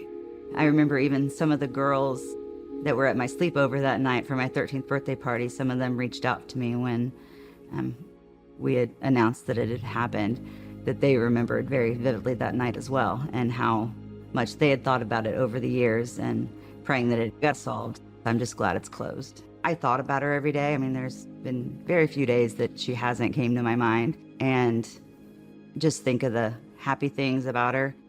She was a fighter and she loved to live. Barbara was fun, happy, quiet. She loved traveling. She really wanted mostly to be a mother, and she had not been able to do that. She will always be in her heart.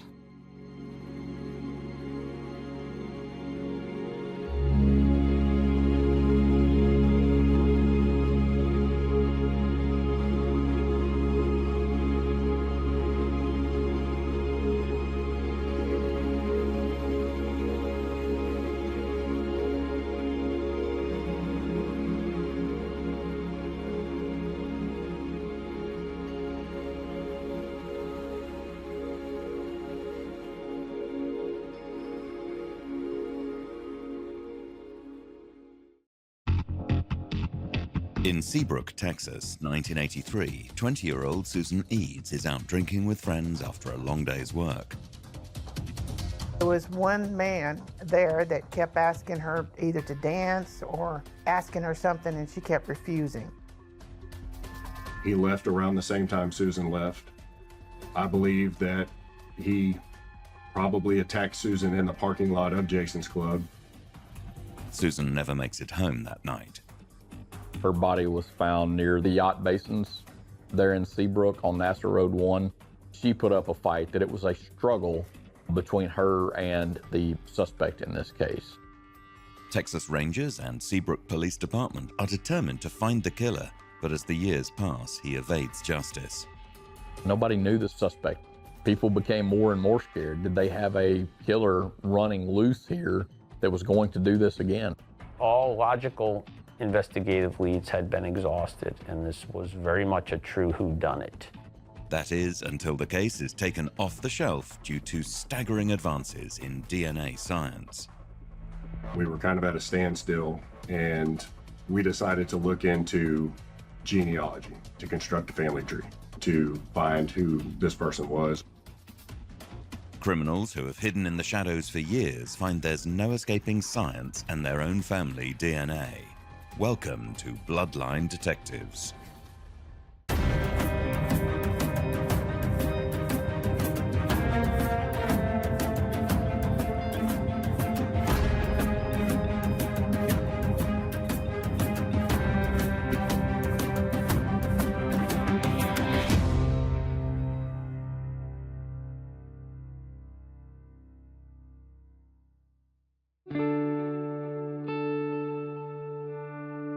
Seabrook, Texas, a cozy town on the Texas coast, only 30 minutes south from downtown Houston. Traditionally, they call it a sleepy little fishing village, but it's just the easiest thing to say. It's a community.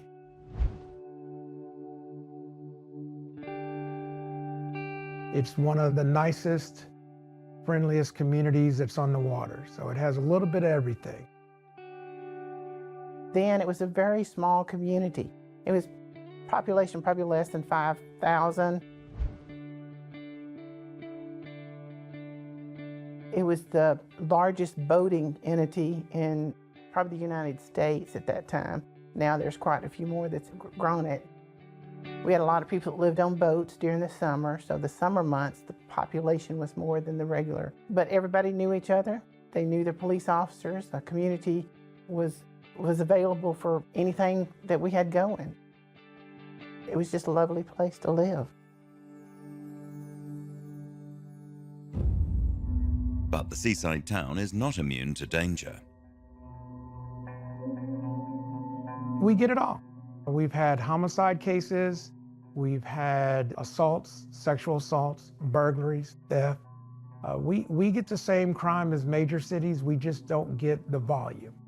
But we get, bad guys travel. And so we get a little bit of everything. Susan Lee Eads is a vibrant young woman living and working in the area. Susan was a young 20-year-old girl who lived with her family in Seabrook.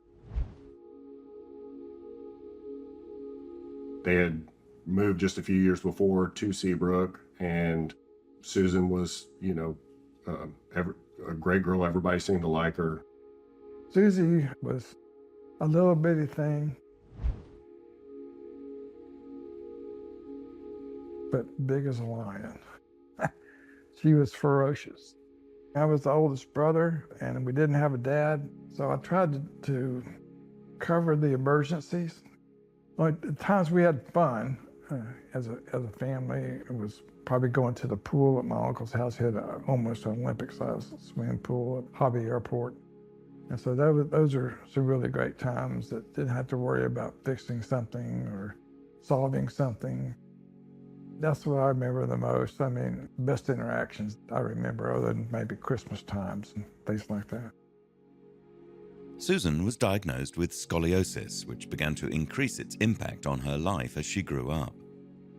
It was a pretty severe S-shaped curve in her back, and you could see a noticeable height difference in her hips and the way she would stand. I didn't realize how self-conscious she was about it at the time. She had been diagnosed with scoliosis, so she was working 3 different jobs to try to pay for a surgery that she would need for that. I think it was pretty scary that the only medical solution was a steel rod in your back, but that was a very risky operation and expensive operation. So we were trying chiropractors. I had another uncle that was helping with that, but Susie was trying to save money to correct it as much as possible because it bothered her so much. August the 30th, 1983, Susan had a long work day ahead of her, but she was looking forward to meeting some friends afterwards. Susan went to work that day. She had several jobs. One of them was at a place called the Prickly Pear Bar, where she was a waitress and sometimes DJ'd. She also, after her shift at the Prickly Pear, she went to Charlie's, her second job, where she worked till about 12:30 that night. Then her and some of the other employees from Charlie's went to a place called Jason's Club, where they were just going to go hang out with each other after work. And they were just having fun, you know, and from what everyone said, that there was one man there that kept asking her either to dance or asking her something, and she kept refusing.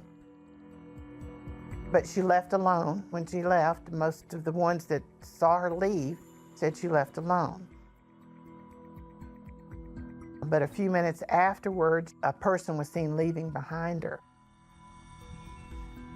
Susan did not make it home that night. Susan was last seen, in the very late night hours of August the 30th into the early morning hours of the 31st, maybe 1 o'clock in the morning or so that she was last seen.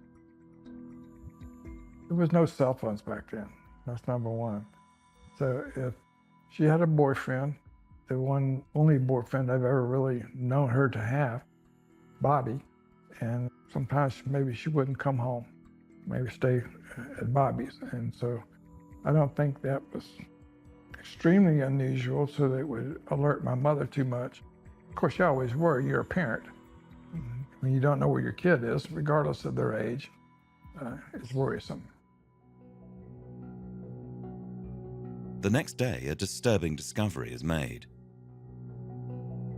A call was made to the Seabrook Police Department by a group of younger teenagers that were driving on a road next to a field and thought they saw what they believed at first was a mannequin.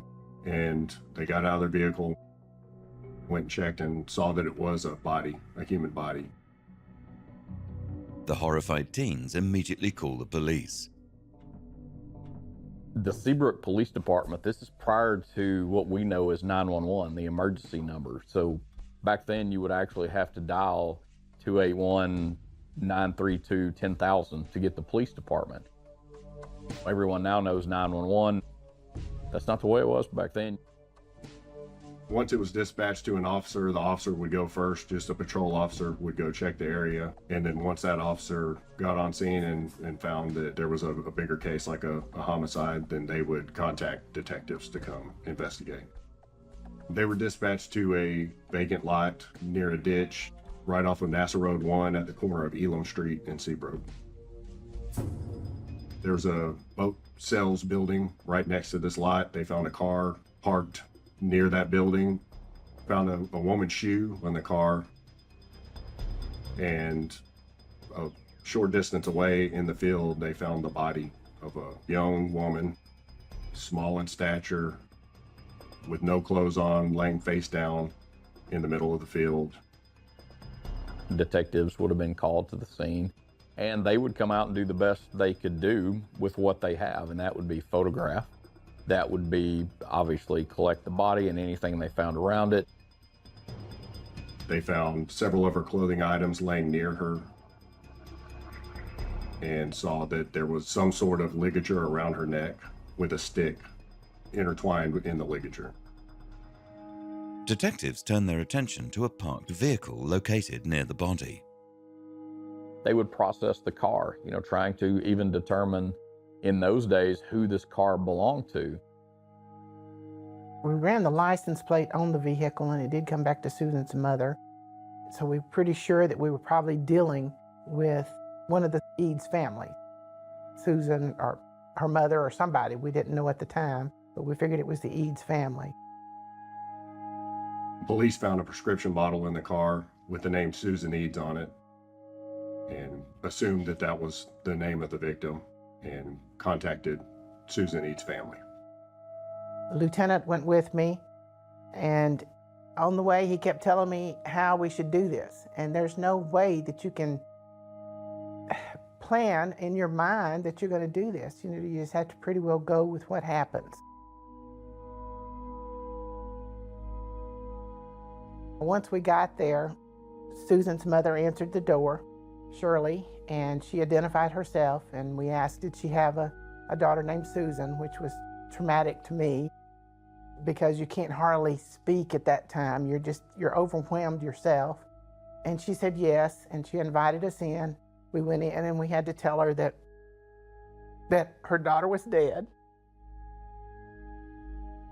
She instantly started saying, "Are you sure? You know, is that my daughter?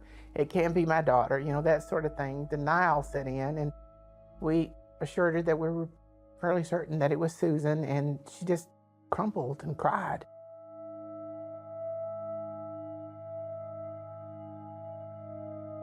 My phone rang, and it was my mother, and she was obviously upset and crying, and told me that the police wanted to talk to me. I don't know which policeman, it was a man, not a woman, got on the line and told me that Susie had been strangled. And I didn't know how to take that. "What do you mean she's been strangled? Are you telling me she's been killed?" He said, "Yes."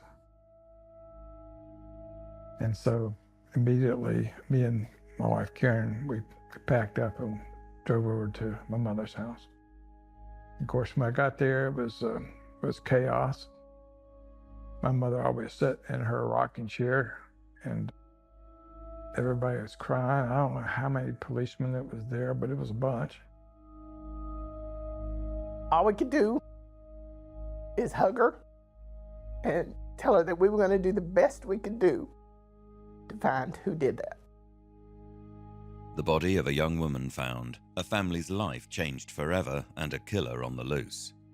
It's time for the Seabrook Police Department to do their duty.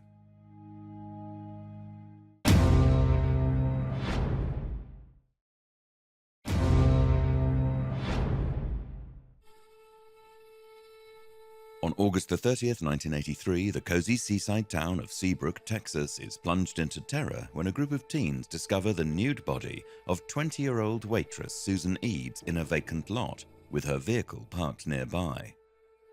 Now that police have officially confirmed Susan's identity, the murder investigation begins. Police collected all the evidence. They also collected evidence from the car. They found multiple clothing items. This was a piece of the bodysuit they found on Susan's body. The suspect used this to tie around her neck and used a stick to tighten it, and this was found around her neck when she was discovered by police. Susan was a very small young lady. She weighed under 100 pounds according to her brother and sister. This was her dress she wore at the bar she worked at, and she was wearing this the night that they found her body. It was found located in her car. These were pantyhose found near Susan's body. This bra was found in the back of her car. These pantyhose were also found in the back seat of her car. We found 2 shoes from Susan. One was found in the back seat of her car. This shoe was found about 25 feet away from the car, between where they found Susan's body and where her car was parked. Susan's body is brought in for an autopsy. It's where the delicate work would occur, not only to determine how Susan died, what caused her death, but also the processing of her body. And that sounds a little weird. We think about, processing of a crime scene, and that's dusting for fingerprints. Now that's swabbing things for DNA, that's taking photographs. Well, in a question death case, especially a homicide, you are processing that body the same way you would a room that you come into. You're processing it for fingerprints, you're processing it for damage, you're processing it for the what, why, and how. Her autopsy told us that she had been dead for 12 hours, that she had been sexually assaulted, and we assumed that she was sexually assaulted, but it told us that she was. And she also had bruises, abrasions, on different parts of her body that we didn't see because the body was laying face down, and that she endured quite a bit. They did determine that Susan had died of asphyxia as a result of the garrote that was used on her, but she also had extensive injuries from bruises, defensive wounds, offensive wounds. You could tell that she put up a fight, or the doctors were able to tell us that she put up a fight, that it was a struggle between her and the suspect in this case.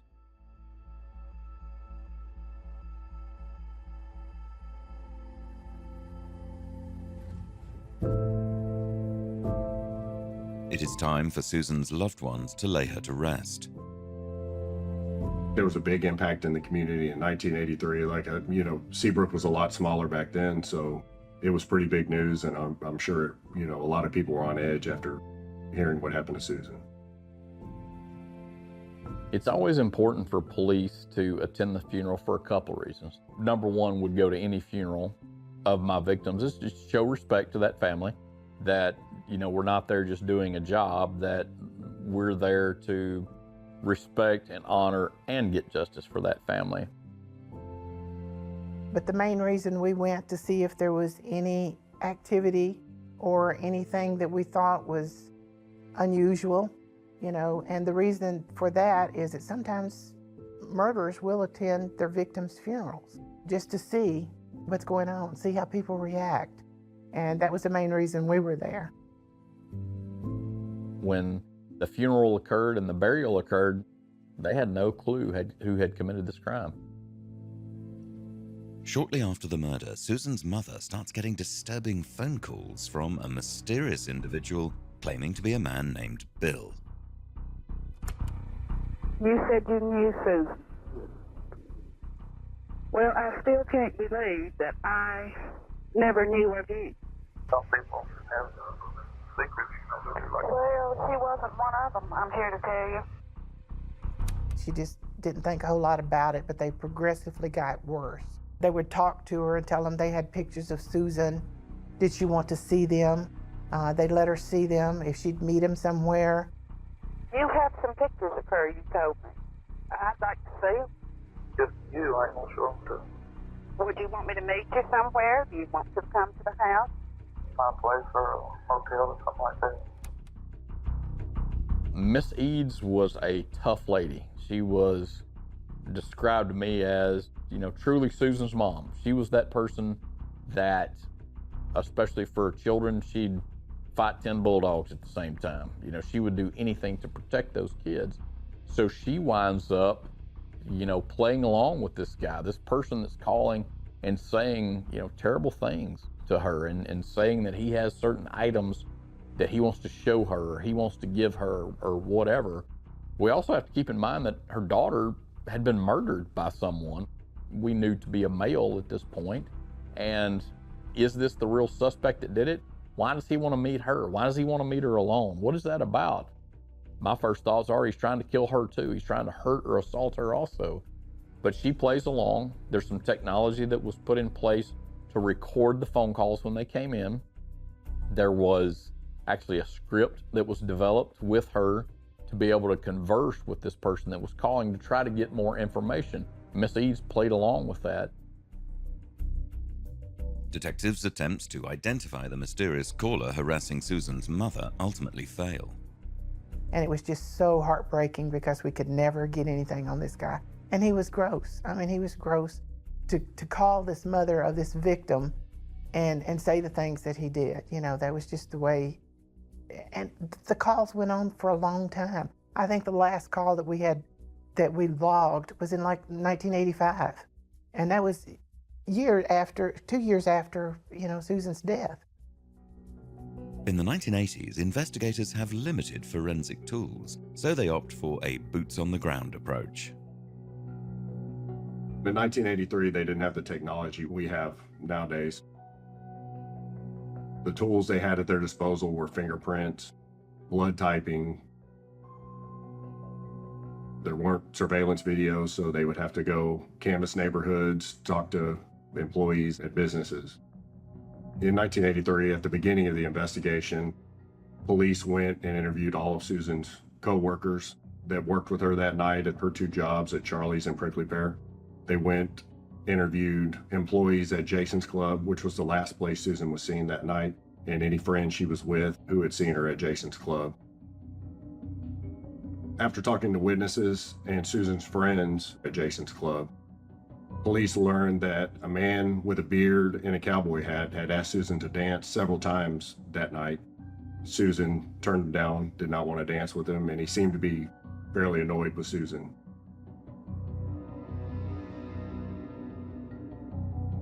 Police created the sketch and put out the sketch to the community and received several calls with different suspects.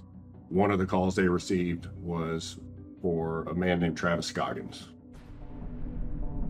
Travis Scoggins, he was described as being in the vicinity where Susan was when she was killed. He was described as being at the bar that she worked, being at Jason's, and being in the area. He had a beard, wore a cowboy hat a lot, and he was also charged with the sexual assault of a female in a neighboring county. He had strangled his victim in that case. Seabrook detectives interviewed him at the time, and Scoggins denied having anything to do with Susan's murder. Detectives conduct a polygraph test to try to see if Scoggins is telling the truth. He fails the test and later changes his statement. Travis Scoggins did confess to the crime, wrote a statement, the whole 9 yards. He did every bit of that. He wanted to go around and show us where the murder had taken place and how it had taken place. He was so self-assured that he kept saying, I know where it's at and I'm going to show you all this stuff. And so we started driving around, and we drove around and we went past the area where the murder took place. He didn't say anything. We kept on going past and around, and he kept saying, no, turn around, go back. And finally, when we got to the area where she was murdered, he said, pull over. But he didn't know that she was out in the woods or any of that description. He didn't know that. He figured that that was the location, which he did get that location right eventually. But then he didn't know a lot about the other stuff at that point. That was the first time we met with him. And even though he said, yeah, he killed her, that he took the items from her, her jewelry, her purse, and some of her clothing, and he went and stashed it on the other side of the Space Center. He put it in some kind of culvert or something like that, buried it, whatever. We never found it. We looked many times and a long time, and then we never found anything. But Scoggins didn't leave us for a long time because he kept telling everybody that he did kill her. He was taken from Polk County, taken back, and he was convicted of the crimes that the sexual assault crimes. He was put in prison. They did the blood type from the FEMA that they got. He was not the blood type. That's eventually why it was dropped. I don't know why he made the confession. I don't know what he thought he would get out of it. Obviously, there was something there that he thought was for him, but it was a long time ago, and Travis died in prison eventually. After police ruled out Travis Scoggins, the case went cold. After Travis Scoggins' confession is proved false, the investigation into Susan Eads' murder stalls for decades. But in 2017, detectives find that an infamous serial killer may be the link they are looking for.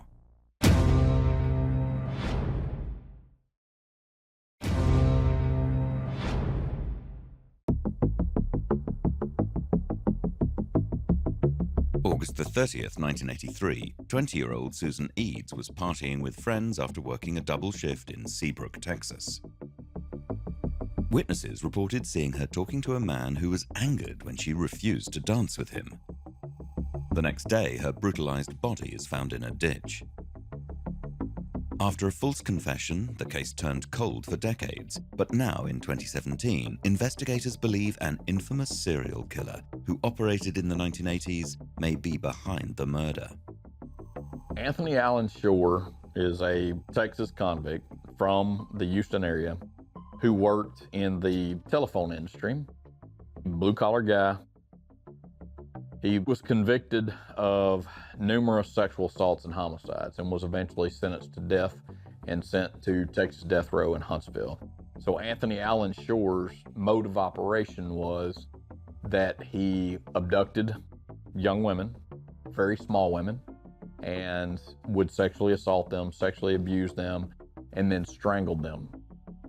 At the time, he had killed 3 women that police knew about. He was called the tourniquet killer because he always wrapped something around their throat, similar to the way Susan was killed. And Anthony was also a person who would display his bodies. One of the children that Anthony Shore murdered was actually dropped off in a drive-through food establishment, you know, where you pull around behind a restaurant and you're driving through the drive-through to get a burger or a taco or whatever. One of Anthony's victims, he dumped actually in one of those. So the fact that he was a rapist, the fact that he killed via a tourniquet, made Anthony a very key figure in this investigation. There are so many similarities with him and our family. His father worked with my uncle at NASA. Later on, my sister worked with his mother and his sister. He had been a telephone repairman, lineman, access to making calls that can't be traced. I mean, it just checked every box all the way up and down the line. Sergeant Bess visits Shore in prison and asks him if he murdered Susan. I wound up interviewing Anthony probably 7 or 8 different times, going back and seeing him, spending several hours with him. And Anthony, like any convict, he didn't confess to it. He really didn't want to talk about it. He would talk around the case. He would do those sorts of things. I think he enjoyed visiting with us in the end. I think he enjoyed having that company in the end. Growing increasingly convinced that Anthony Shore is the killer, investigators need solid evidence to prove it. I would describe DNA as a biological blueprint. It helps determine who we are and what we look like. About 99% of it is going to be the same from each person, which is why our noses are where they are, our ears and our eyes are where they are. But there is about 1 to 2% that varies from person to person, and that's why my eyes are blue, your eyes are brown, and there are certain sections of that DNA that are highly variable from each person, and that's something that we can use in the forensic field to help identify people who've left DNA behind at crime scenes. The evidence from 1983 is re-examined in the hopes of locating a DNA sample from the killer. On December 11th, 2017, I examined the bodysuit. And there is where I identified a possible blood stain and a semen stain on the crotch of the bodysuit. In order to identify sperm cells, we have to look at them under a microscope. We're going to take a small cutting of that item. We're going to put it in some water for a little bit, spin down that cellular debris, dry it on a microscope slide. We have specific staining that we use that helps us to visualize those sperm cells under the microscope. So on the bodysuit, Amanda Domer was able to isolate and find one sperm cell on that bodysuit, which indicated to us we have the potential at this point to get a male profile from that item of evidence. So that was pretty exciting for us. It was very exciting, and at that point, we didn't know whose that was, or if we were going to be able to get a DNA profile because it was just one sperm cell. Typically, we need a couple dozen in order to obtain a DNA profile with the technology that we use. So I was hopeful, but I did not want to hold my breath just yet until we got the DNA results later on. Now it is time to compare the retrieved DNA sample with Anthony Shore's DNA to see if it is a match. We've got a guy that potentially committed a crime, committed a horrendous crime, who's going to be executed. And getting an execution stopped takes the act of a governor at minimum. They just don't stop those things. It is a really big deal. It is a legal process that is way above a field ranger who's doing a homicide investigation. So time was of the essence.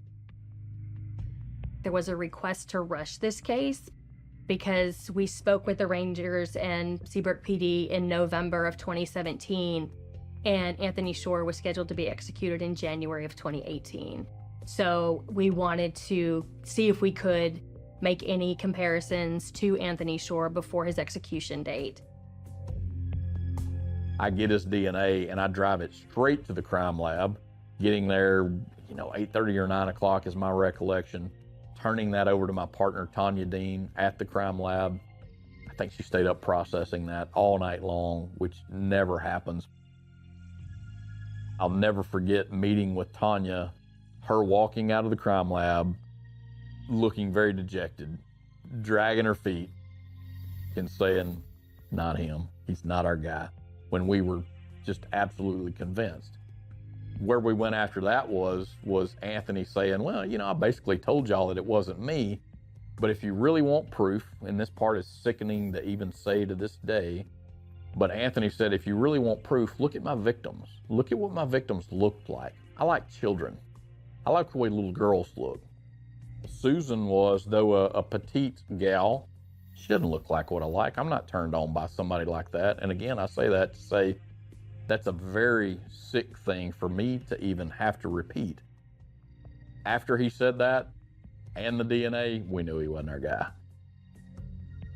I saw the reason that the death penalty exists in Anthony Allen Shore's eyes, up to and including walking Anthony Shore from his cell to the death chamber to be strapped down and executed. Never once, never one sense of remorse, never one sense of sadness, not a sense of relief. Anthony Shore, the tourniquet killer, is officially ruled out as a suspect in Susan Eads' murder. The detectives decide to try another approach, uploading the suspect's DNA profile into CODIS. CODIS is the Combined Offender DNA Index system. It's used to store all DNA profiles from everyone that goes to prison, convicted felons. So anybody who has ever committed a crime similar to this and been caught, their DNA would be in this system. Once we had our profile, we ran it through CODIS, and there was no match. We were kind of at a standstill. We were extremely disappointed with not being able to identify who this DNA belonged to. We did a lot of things in this case to make sure we had crossed all the T's and dotted all the I's with CODIS, with everything we had, to no avail. Another prime suspect ruled out in a CODIS search. It looks like another dead end in this 3 decades-long investigation. But a groundbreaking forensic technique is on the horizon that gives detectives the chance to provide answers to Susan's family once and for all.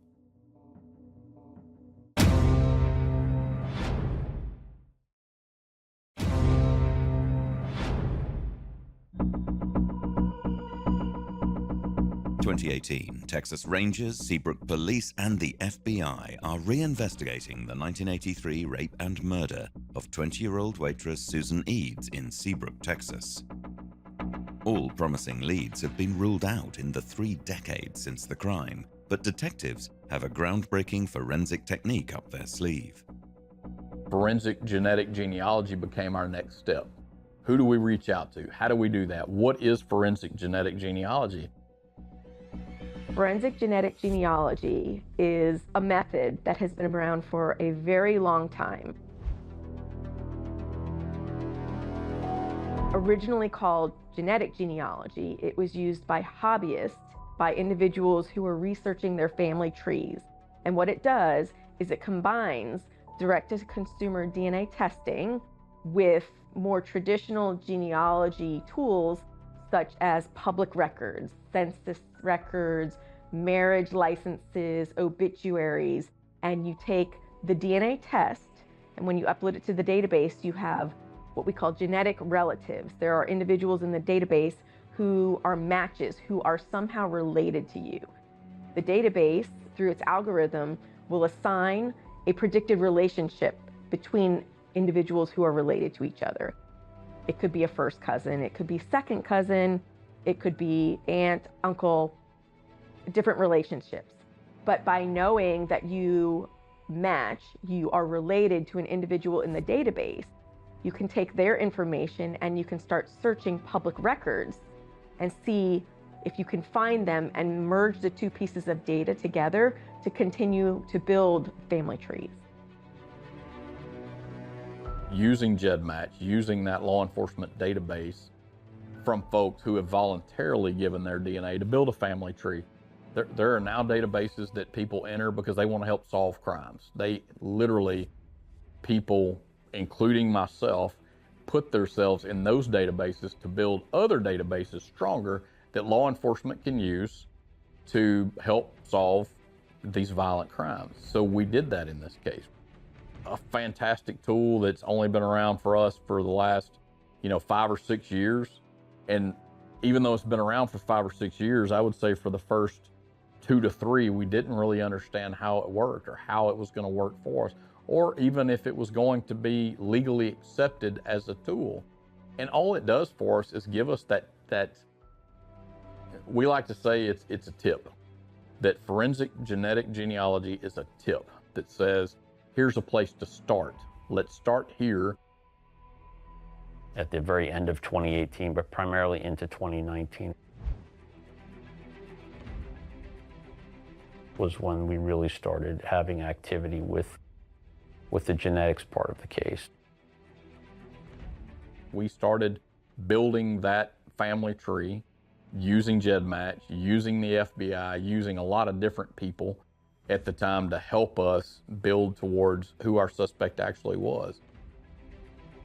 We took samples from approximately 8 or 9 different people to try to narrow down the family tree. I can tell you though, when the genealogist would identify potential people for us to collect from, in some instances, in one particular instance, I think it was the very first lead that Brandon and I went on together, the individual let us know that they had been born out of wedlock. So it was not going to fit what we needed. They were happy to give us a profile, but we knew at that point, okay, that happens. Sometimes when the genealogists are looking at existing family trees to try to see if someone's a suitable sample, it won't indicate an adoption. It won't indicate born out of wedlock or something like that. So it can make it challenging. Sometimes we go down sort of rabbit holes on some of these leads to get to finally where we need to be. But in this case, it got narrowed down pretty quickly because of the work of the genealogist. After many months of tedious research, the family tree DNA genealogists have a lead. In 2020, the genealogy company contacted the Rangers, who contacted us to let us know that they had a potential suspect named. Arthur Raymond Davis. Name had never popped up anywhere, never heard of this guy. Will pouring through the case files over and over and over again, had never heard of this guy, nothing. He was absolutely a person that was not on our radar, that had been identified through forensic genetic genealogy. It's a person to date that I haven't found anyone in Seabrook, Texas that knew who he was. When I first saw a picture of Arthur Davis and compared it to the sketch that was done in the 80s, it was obvious that it was a very, very close match. It was unreal. It was totally unreal at the closeness of it. And I looked at it and I thought, oh my gosh, this can't be. And I looked at it and I thought, oh no, come on. Somebody just took a sketch of this and then put it, but it was for real. I mean, Davis was so much like that composite. Investigators now have the prime suspect they have been waiting 30 years for. But then comes a devastating revelation. We've all, homicide detectives, have cases that our suspect dies at some point in time. However, for cold cases, and one going back this far, being unusual to even be able to get a solve with a team on it, we discovered that Arthur Raymond Davis had been killed in a car wreck driving a stolen Corvette. About December time frame, I believe he was in the wreck, stayed in the hospital for quite some time, and eventually did pass away in January of 1984. And again, he was in a stolen car, and I'm about 60% convinced that Arthur Davis committed suicide. Based on the accident investigation, based on the small amount, very small information that we have, there was nothing about that wreck that was normal. I believe that Arthur Davis killed himself via a car wreck. So the detectives that were working the case in the day, number one, would have had no reason to look for this guy. And number two, he was dead while they were still working the case. So even even more difficult a case to try and solve. An unknown person who was dead that you're trying to find. Although Davis is deceased, investigators are determined to confirm whether or not he is the man who raped and murdered Susan Eads that night in 1983. Agent Gregory and the FBI were able to reach out to contacts and actually locate a son of Arthur Raymond Davis, who was very cooperative and submitted a sample of his DNA. Within a day or two, we had that sample delivered to Tanya Dean at our lab. YSTR testing or paternal testing is going to look at the Y chromosome that is passed down during the paternal lineage. So the son, the father, the grandfather are all going to have the same YSTR profile, pending any mutations or any other biological processes that may interrupt that. So it's not as identifying as the autosomal STR analysis that we typically perform, because it only points to a lineage, but it can be used for exclusionary purposes. And for this case, it at least gave the investigators an idea that this was the paternal lineage that they needed to look at. They just needed to look at the external factors, such as the location and the timing of the events, to see who may have been in the area and who could have been a suspect in this case. We were able to confirm that the YSTR profile from the son was consistent with the YSTR profile from our crime scene evidence. May 2020, 37 years after Susan's murder, investigators have finally found their killer. April 24th of 2020 is the day that we had a solve in this case, and that is the day that we had the confirmation based on all the genealogy work that had been done, based on the background work, based on everything that the FBI, Tanya Dean, the DPS crime lab put together.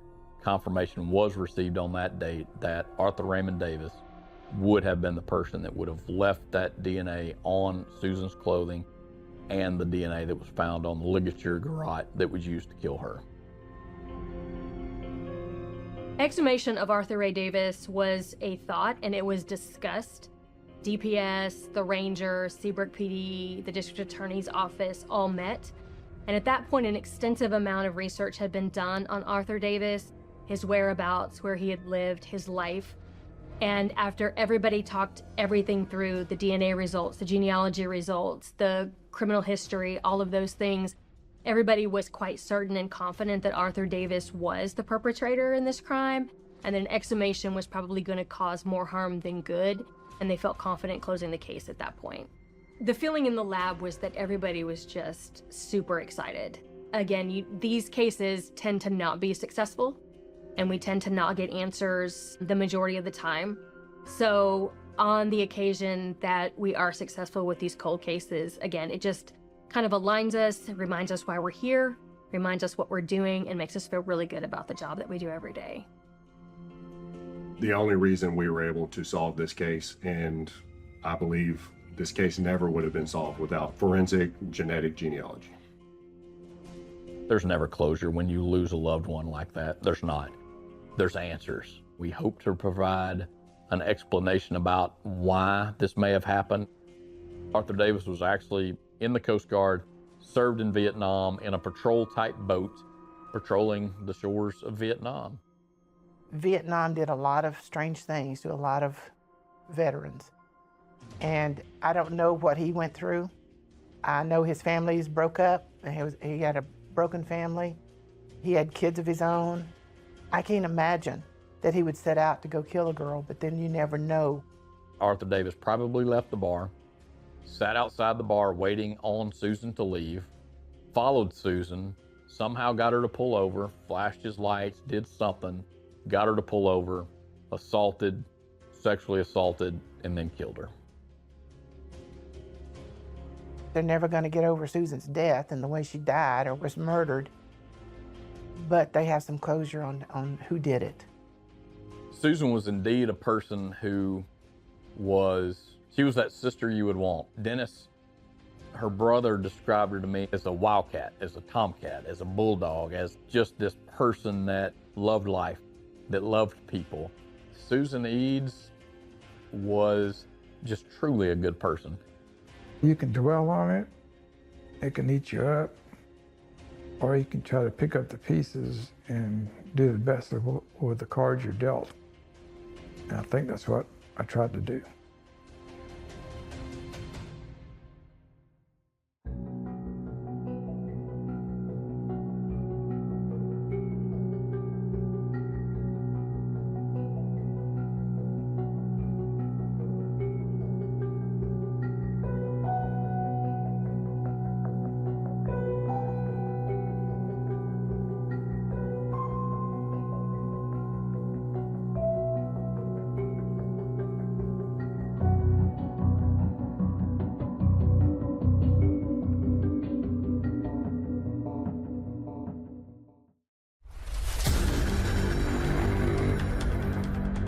In 1987, hikers in Prescott, Yavapai County, Arizona, hear a blood-curdling scream on Thumb Butte Trail. They heard her scream for help. Some people said they heard a gunshot. It's a gruesome scene. There's crime scenes and then there's scenes like this, where it's just above and beyond the brutality. When you have knife wounds and gunshot wounds and blunt force trauma, that's an attacker that's acting out of rage, and I think really frightened the detectives that knew that information.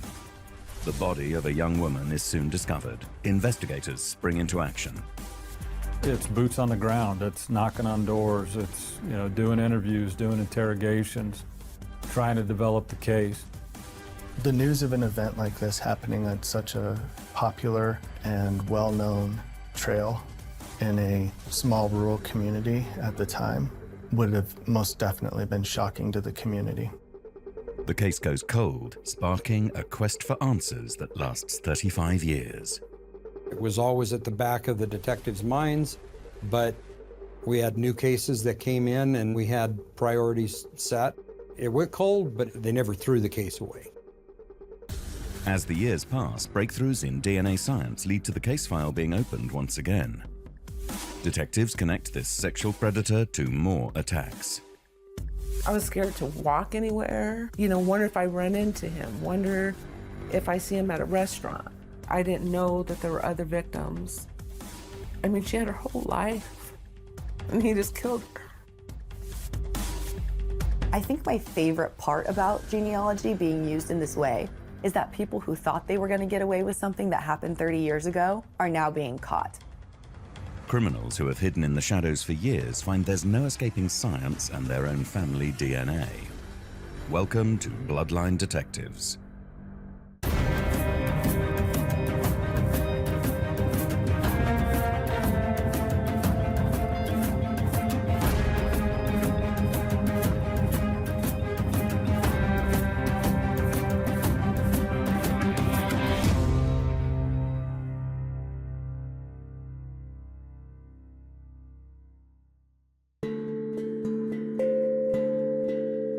(1987) in Prescott, Yavapai County, Arizona. A picturesque city known for its charming small-town feel and natural beauty. Arizona's a big state, and there's only 15 counties, and the counties are very big.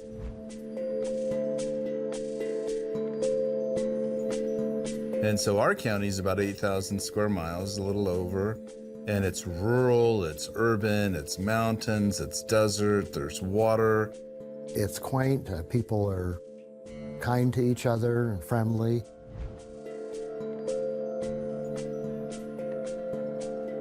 People will kind of wave to you. You'll think they're trying to get your attention, but no, they're just saying hi as they're driving down the street. The Prescott area, Yavapai County, has really grown in the last probably 15 years.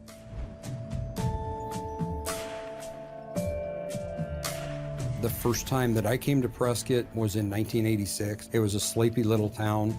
There wasn't a whole lot of violence that I saw. Nature lovers are out early on the popular Thumb Butte Trail to escape the scorching midsummer temperatures. The Thumb Butte Trail is a really pretty area of Prescott. And Yavapai County, and it sits up above the town of Prescott. You can see it from all over town. It's on our county seal.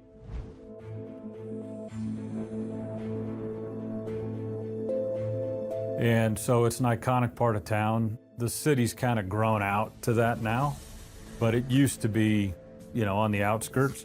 The trail was all dirt at one time, now parts of it are paved. But it's always been kind of that hiking trail that people gravitate to. 23-year-old local student Kathy Sposito loves to ride her bike and hike around the area. We were a close family. It was me and my sister and brother and parents.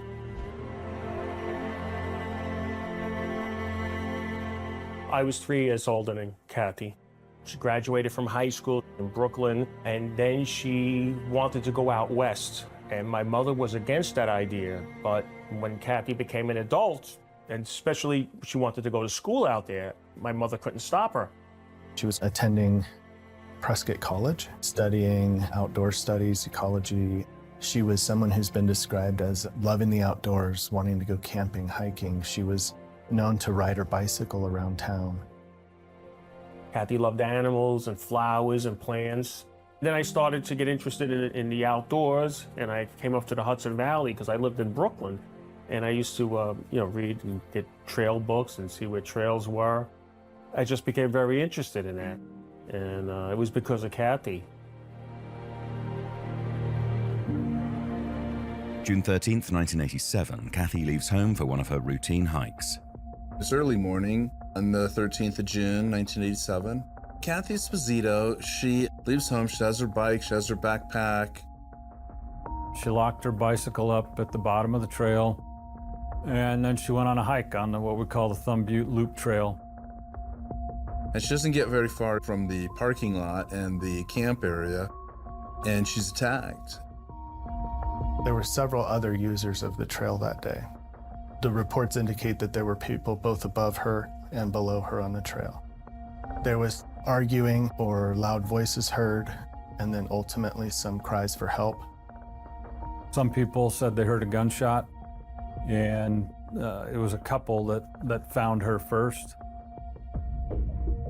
The people who discovered her on the trail came down and I believe flagged down a motorist who had a CB radio, who called it in and called the police, and of course it was assigned to the sheriff's department who responded. First responders tried to revive Kathy, but she had already passed away. The agency was much smaller back then, so we had a number of deputies that responded, and then we had, I believe, 4 detectives that came out there at the time and started trying to process that scene. So one of our deputies, he arrived on scene, made his way up there, and he came up, saw a woman that was covered in a blanket, removed the blanket, and there was blood head to toe on her. Everywhere had blood smears all over. She had massive injuries to her head. He observed that there was a blood trail further up the trail, but looking at the body, it appeared that there was blunt force trauma to the head, several stab wounds, some cut marks across her forehead, and that her left eye, somebody had shot her in her left eye. About 6 feet away, we found a shell casing, a .22 caliber shell casing. We collected that also. It was incredibly violent and very hard to see. Interestingly, though, not far from the scene, they found a ratchet. Hikers in the area that had found her found a ratchet. We believe that was, at that time, likely one of the weapons that was used to assault her, and it turned out that it was. Coupled with the witness statements of hearing, the arguing, the calls for help, the blood trail that led up the trail indicating that the attack began in one place and ended in another, the fact that she was injured in various places and ways, she didn't give up. Kathy fought for her life. Interestingly about this crime scene, all of the clothing that Kathy was wearing was intact.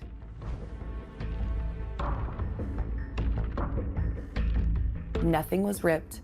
It didn't appear that anything was taken off her body. She was found in the clothes that she was wearing at the time.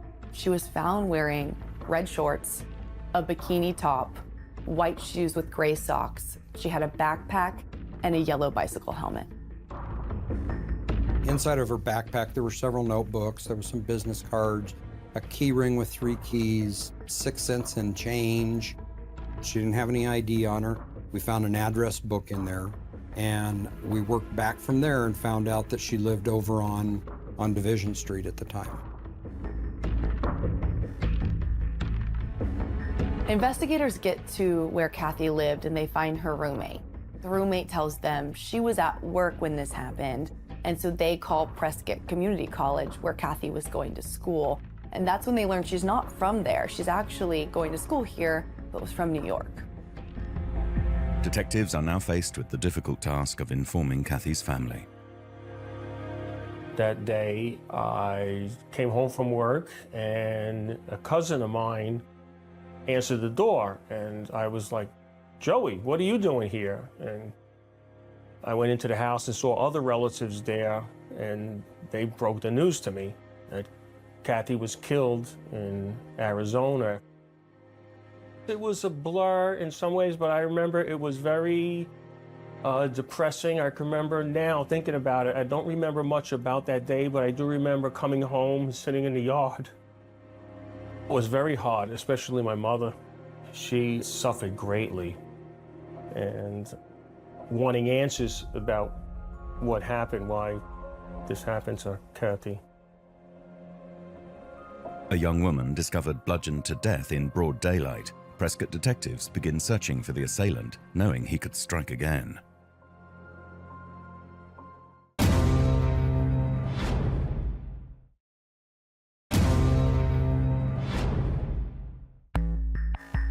Prescott, Yavapai County, Arizona, 1987. The body of 23-year-old Kathy Sposito is discovered on Thumb Butte Trail.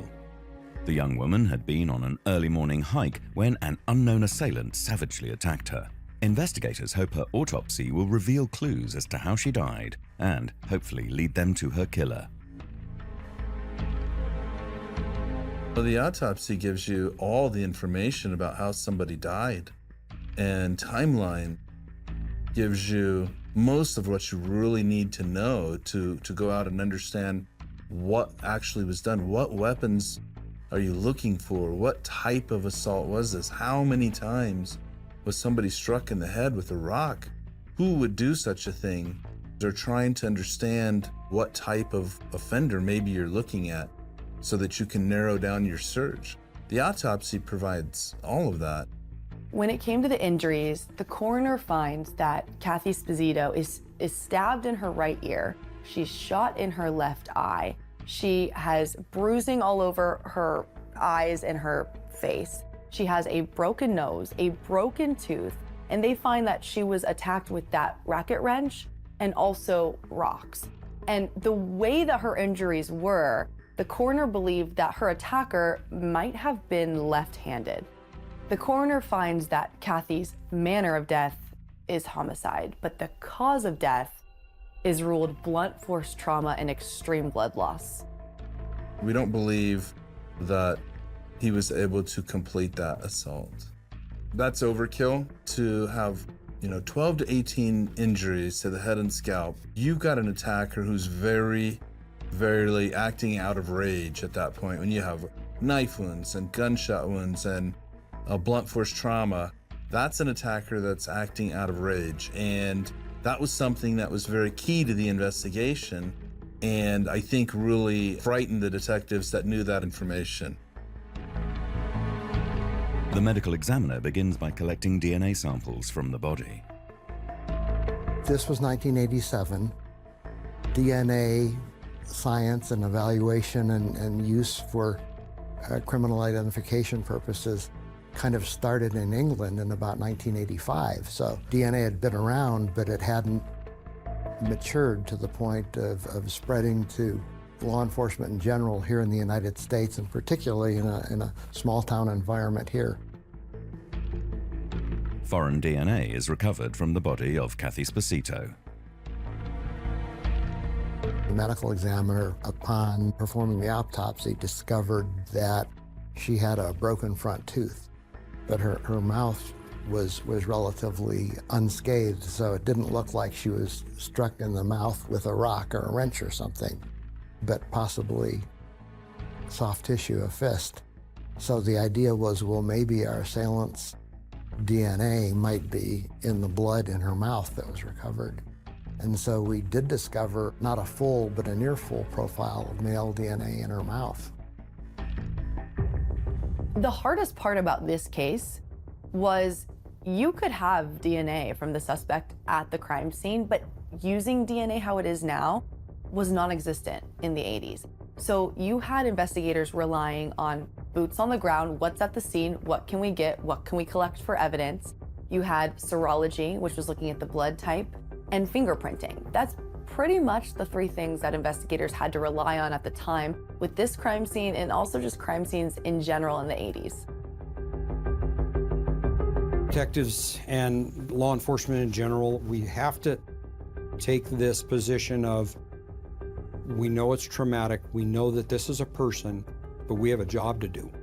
We have to put away all of our emotions, all of our feelings and everything else, and shut those down so that we can do the job and do the best job that we can for that victim. And it's old-fashioned canvassing of the neighborhood, set up a search on the mountain and searched everything in that area. We believe that he went either back up the trail or crossed over and went down some other means, because we never found any other egress outside of that area. Many people were afraid to be out on any of the trails, particularly not just young women, but all women, or they started going together, or 3 or 4 of them or whatnot. So people are like, where is this monster? What's going on here? What are we gonna do? Detectives take a closer look at Kathy's inner circle for suspects. Early on, and then every time we've done a press release, we've received lots of tips and information that the public felt was prudent for us to know. There was an artist in the area at the time who had been interviewed early on, and that Kathy had posed for him in his artwork and photographs for some money as a college student. She was probably just trying to make a few extra bucks here and there. The artist only used her for a short amount of time because he said, she can't sit still. She's too fidgety, and I need somebody that's gonna sit still. And so he was paying her to sit and ended up not using her after that. The artist has a strong alibi and is ruled out. Detectives now turn their suspicion to another individual connected to Kathy. Jim Lazok, we believe, had some friendship with Kathy Sposito at the time. So he was the person of interest that the detectives at the time wanted to know more about and know when he had seen her and if he had any information about the attack. Jim Lazok told detectives that he saw Kathy about a week before she was killed. But through their investigation, detectives learned that didn't quite add up with eyewitness interviews. So Jim Lazok takes a lie detector test and fails. He gets 2 out of 3 questions wrong. And so detectives are looking at this thinking, he's not telling the truth. They were able to place him at Murphy's Bar just a day before, and that's where Kathy was a waitress. Jim is now the main suspect, and suspicions are growing that he may be the killer. But can investigators prove it?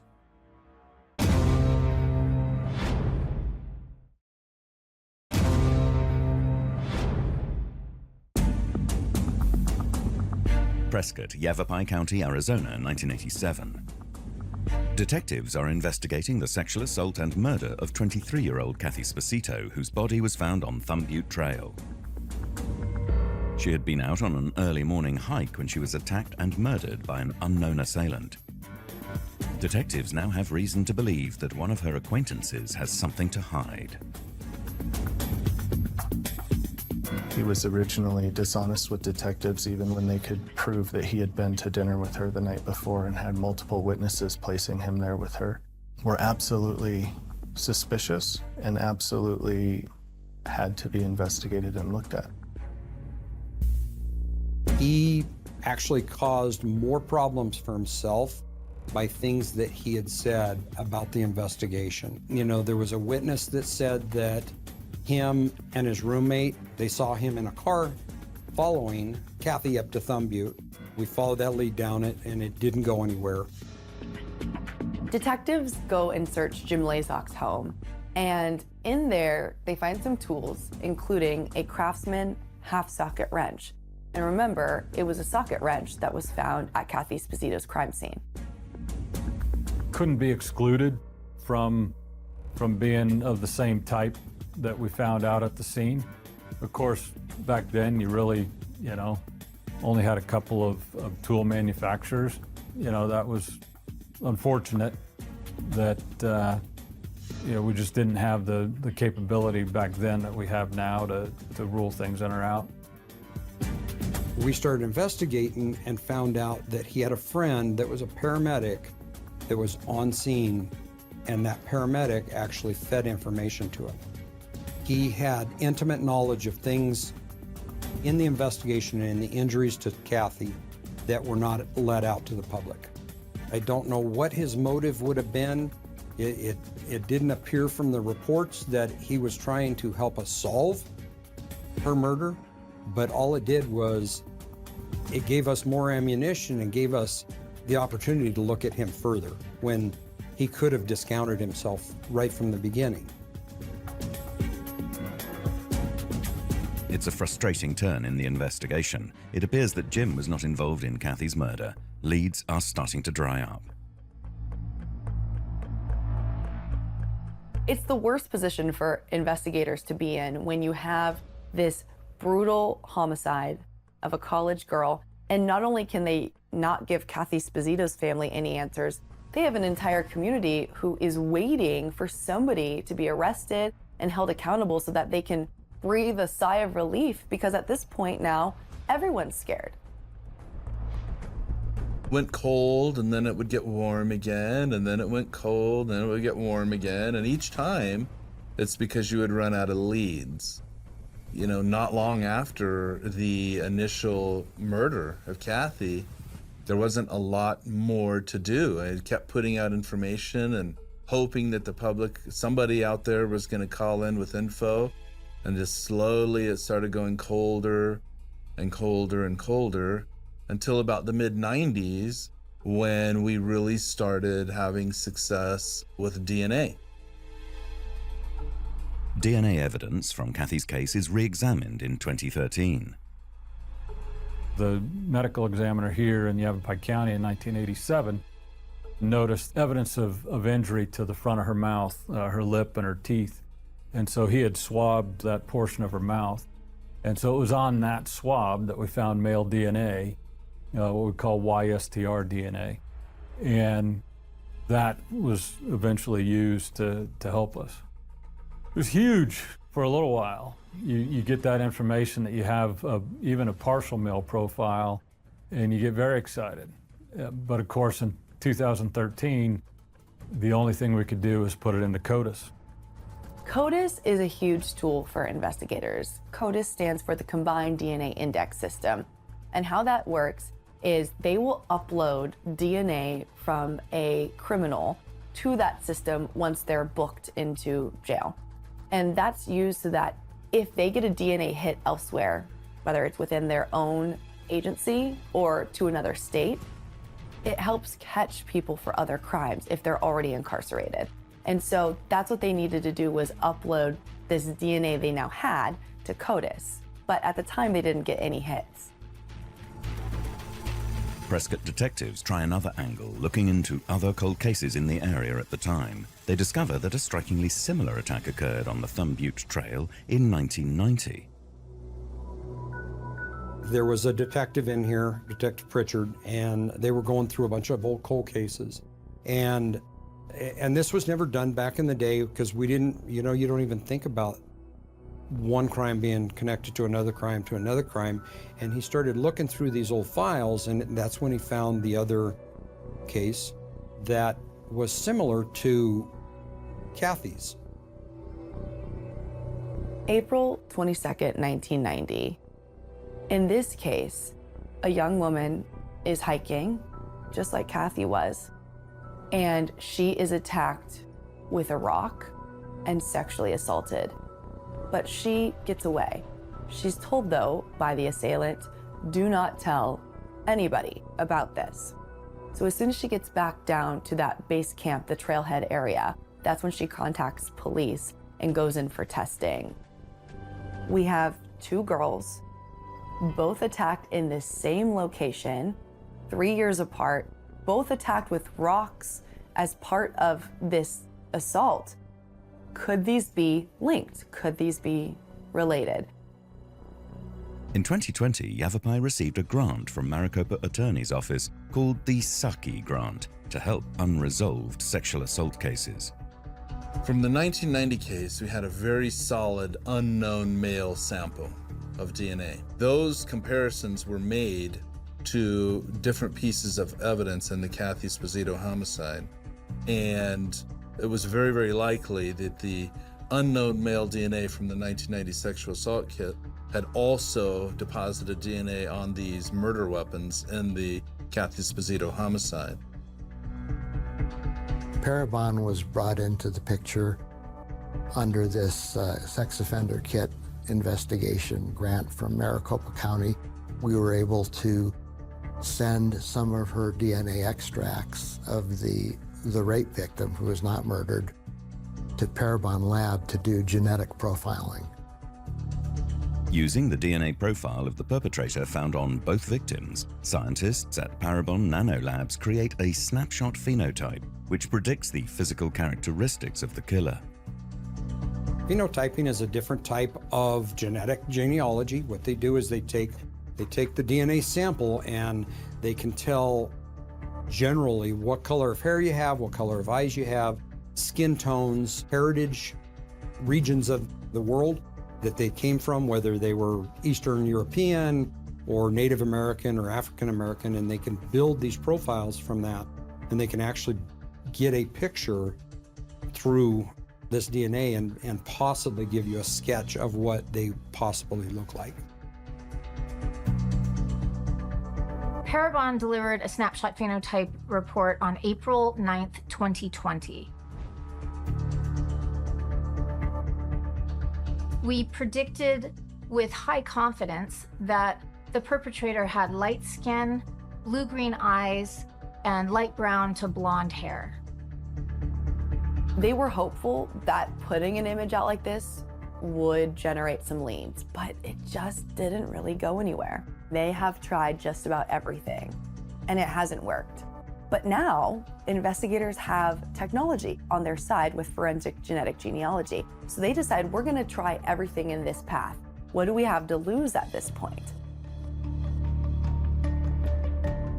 Detectives decide to take the plunge and give Parabon Nanolabs the green light to conduct investigative genetic genealogy.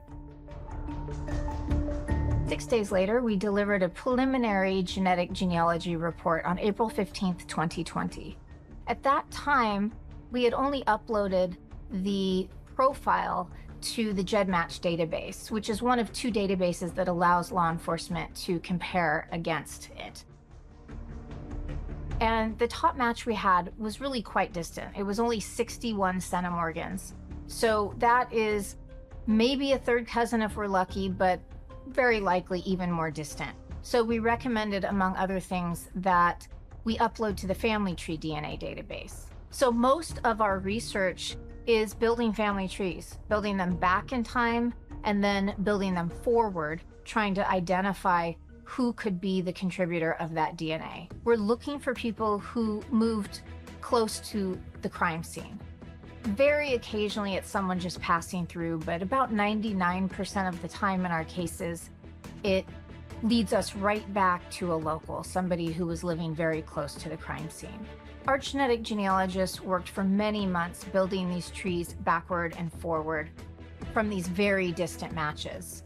Ultimately, 3 of these matches converged to identify a genetic network based on a couple with the last name Bennett, born in the 1700s.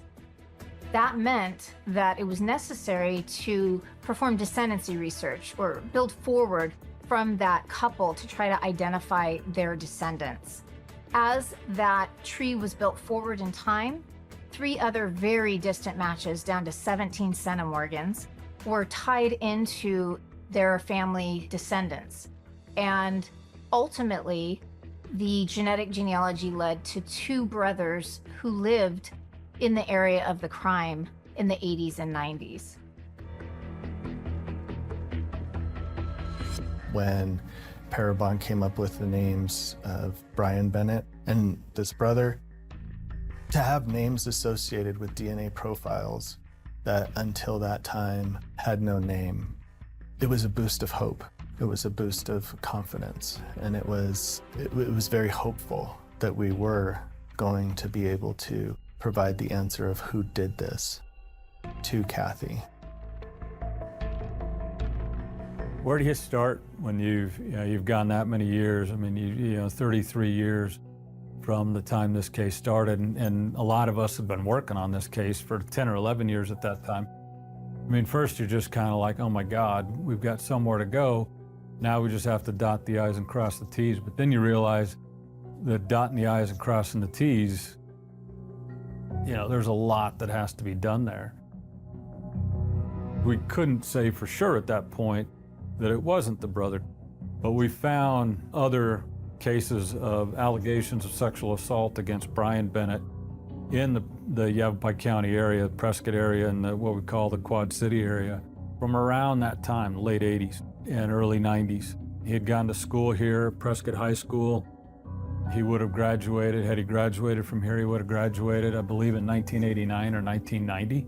He was young, 16 or 17 years old. We kind of used that information to rule out the brother because he would have been 14 at that time, which is unlikely as it seems that a 16-year-old would do this. It seemed even more unlikely that a 14-year-old would do it. We learned that he was also named as a suspect in 2 other sexual assault cases. One was in Chino Valley, and it was at a young person's house party in which he followed a young woman into the bedroom and sexually assaulted her while she was in there, and her friends came in and broke up the attack, and he went out the bedroom window. He was actually arrested and charged, and we went to trial on that particular case. And unfortunately, the witnesses identified his brother as the suspect, and the victim identified Brian Bennett as the suspect. And the jury was sufficiently confused, and they acquitted him for that sexual assault. And then a short time after that, he was named as a suspect in another sexual assault in which he kidnapped a woman at knife point. I kept going to the police station. And I was like, you know, you gotta do something about this. Like, this guy's gonna do it again. With the evidence pointing very strongly to Brian Bennett, the Bloodline detectives feel they are closer than ever to closing the case of a serial sexual predator. Is this man responsible for the heinous 1987 murder of Kathy Sposito?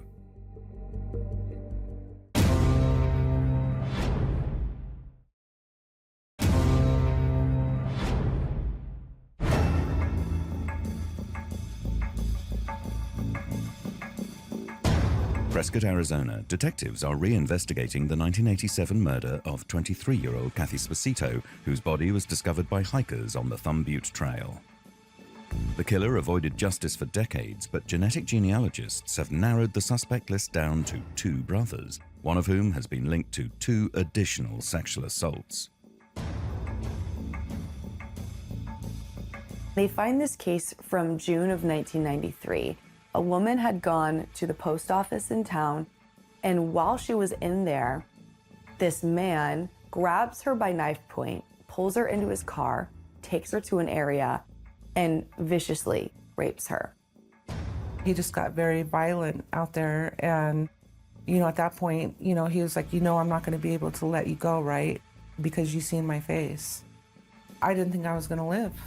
And I had my babies that I wanted to get home to, you know, and I thought I would never see them again. I remember him saying that he was the black sheep of his family. I remember him saying that he hated women.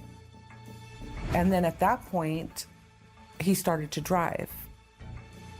She complied the whole time. He ended up taking money from her. He ended up stealing her wedding ring, put her back in the car, driving down Gurley Street, and they happened to be pulled over by Prescott Police Department. You know, at that point, he had told me, he says, you better not make a sound, you better not scream, anything, or I'll kill you. And I believe, I don't know, I can't say for sure, but I believe that that police officer did see me. And then at that point, he told him, you know, sir, I need you to get out of the car. Well, as soon as he got out of the car, I jumped into the driver's seat and floored it all the way into Prescott. And I pulled into JB's parking lot because there was like all these police cars following me. So when I stopped, I got out of the car, which I couldn't walk at that point, and I fell onto the concrete, the pavement. And I was just crying, like I was crying. And, you know, I was just like, help me. And then I told him what happened. You know, I was like, he raped me, you know, he was trying to kill me. Brian Bennett is arrested, but ultimately let go due to story discrepancies as to what took place that day. They unfortunately put her on a polygraph test, and there was some deception in that. Whether that was her being extremely nervous because she was just assaulted, or what was going on. So he skated on that. I kept going to the police station, and I was like, you know, you gotta do something about this. Like, this guy's gonna do it again.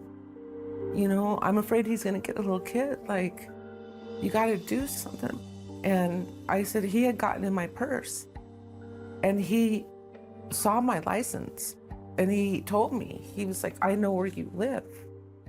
I was very scared. I was scared to do anything. I was scared that he was gonna come to the house. I was scared to let my oldest daughter go out to play. I was scared to let her out in the yard. I was scared to walk anywhere. I was scared to go shopping. I was scared to go to the store. I was like, you know, wonder if I run into him. Wonder if I see him at a restaurant. You know, wonder if I see him at a store. Like, you know, what am I gonna do? What are you prepared to do? I felt bad for Renee Sandoval because she's still here in the community. I wish that he would have been prosecuted for that case. And it was regretful the way that it was handled at the time. That was an aha moment for me because it's like, oh man, there's a chance that we can get this solved. We need to go find him. So then reading through the rest of the report, they did some additional forensics and found out that he'd killed himself in 1994. It kind of took the air out of my lungs because we got him and now we don't have him. Brian Bennett died by self-inflicted gunshot in 1994. It's a devastating hit to the investigation. But detectives decide to keep moving forward and find out if he is the man responsible for multiple rapes and Kathy's murder. Investigators are in a tough place at this point. They have these two potential suspects and potential leads in the case. Brian Scott Bennett is dead. They can't go ask him for his DNA. So that means they have to ask his daughter if she'll give her DNA in this case. And that's an incredibly hard question to ask somebody who may not have any idea what her father was potentially involved in. We approached her about it. She was really hesitant about it, but her and her father had not been on good terms for a long time. Her mother had passed away years before, and so they really didn't have a whole lot of contact, but she was willing to give us a DNA sample. Detectives also need a DNA sample from Brian's brother to rule him out. Myself, a sergeant, and the deputy, the case agent on the call, we hopped on a plane. We flew out there, met with Kentucky State Police, and said, okay, we're going to go get the brother's DNA. We approached him. We set up a plan. We were waiting for him to come around. We spent a day and a half waiting for him to come back. He was working on a remote job site. And as he pulled into the driveway, a whole bunch of us swarmed in on him. and took him into custody and said, we walked up to him and said, here's who we are. We're from the Yavapai County Sheriff's Office in Prescott, Arizona. We are here and we want your DNA. And he said no and heck no and every other cuss word. And we handed him the search warrant and said, we are going to take your DNA sample. We are going to take a swab from you. It's going to happen one of two ways. You're either going to comply with this, or we're going to take you down to the jail and we're going to strap you in a chair and we're going to take your DNA. We have a warrant signed from a judge here in Kentucky. And so then he went ahead and gave us a DNA sample. The sample reveals he was not a match, and detectives now focus their attention on the main suspect. They obtain a court grant for the exhumation of Brian Bennett to extract a DNA sample. We show up, we serve the search warrant on the cemetery, somebody to come in, dig him up, dig everything up. We opened up the casket. He was still in relatively good shape, pretty mummified. There was not a whole lot left of him except for skeletal remains. So we had a big tent set up and they extracted those DNA pieces of bone. We took a lot of parts and a lot of teeth, and then we put everything back. We also did find the .22 bullet that he had shot himself with. It was inside the skull cavity. And so when we were done collecting, or the anthropologists were done collecting their samples, we put everything back in the casket and we closed it back up, sealed it back up, and reburied him. That DNA sample was then sent to 2 labs, Arizona Department of Public Safety and Marshall University. Both of those labs were able to successfully extract DNA samples from Brian's remains in February 2023, and in March 2023, the match was finally confirmed. Brian Bennett left his DNA behind at the sexual assault in 1990, meaning that he was the rapist and that he killed Kathy Sposito. A call just came out of the blue. It was a detective, and he introduced himself, and then he said, "Does Brian Scott Bennett ring a bell?" And I said, "Yes, absolutely."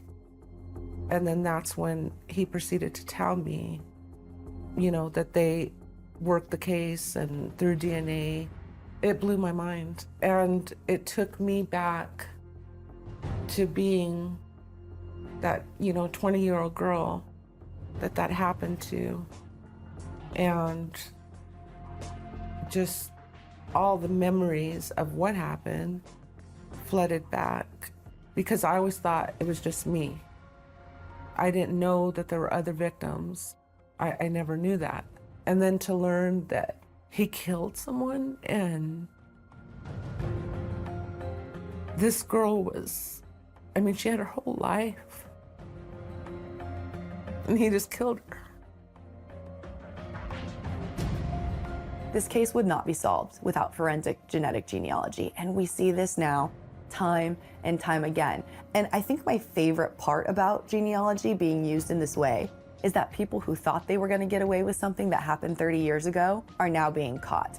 I think this is the way that cold cases that sit on a shelf are going to be solved.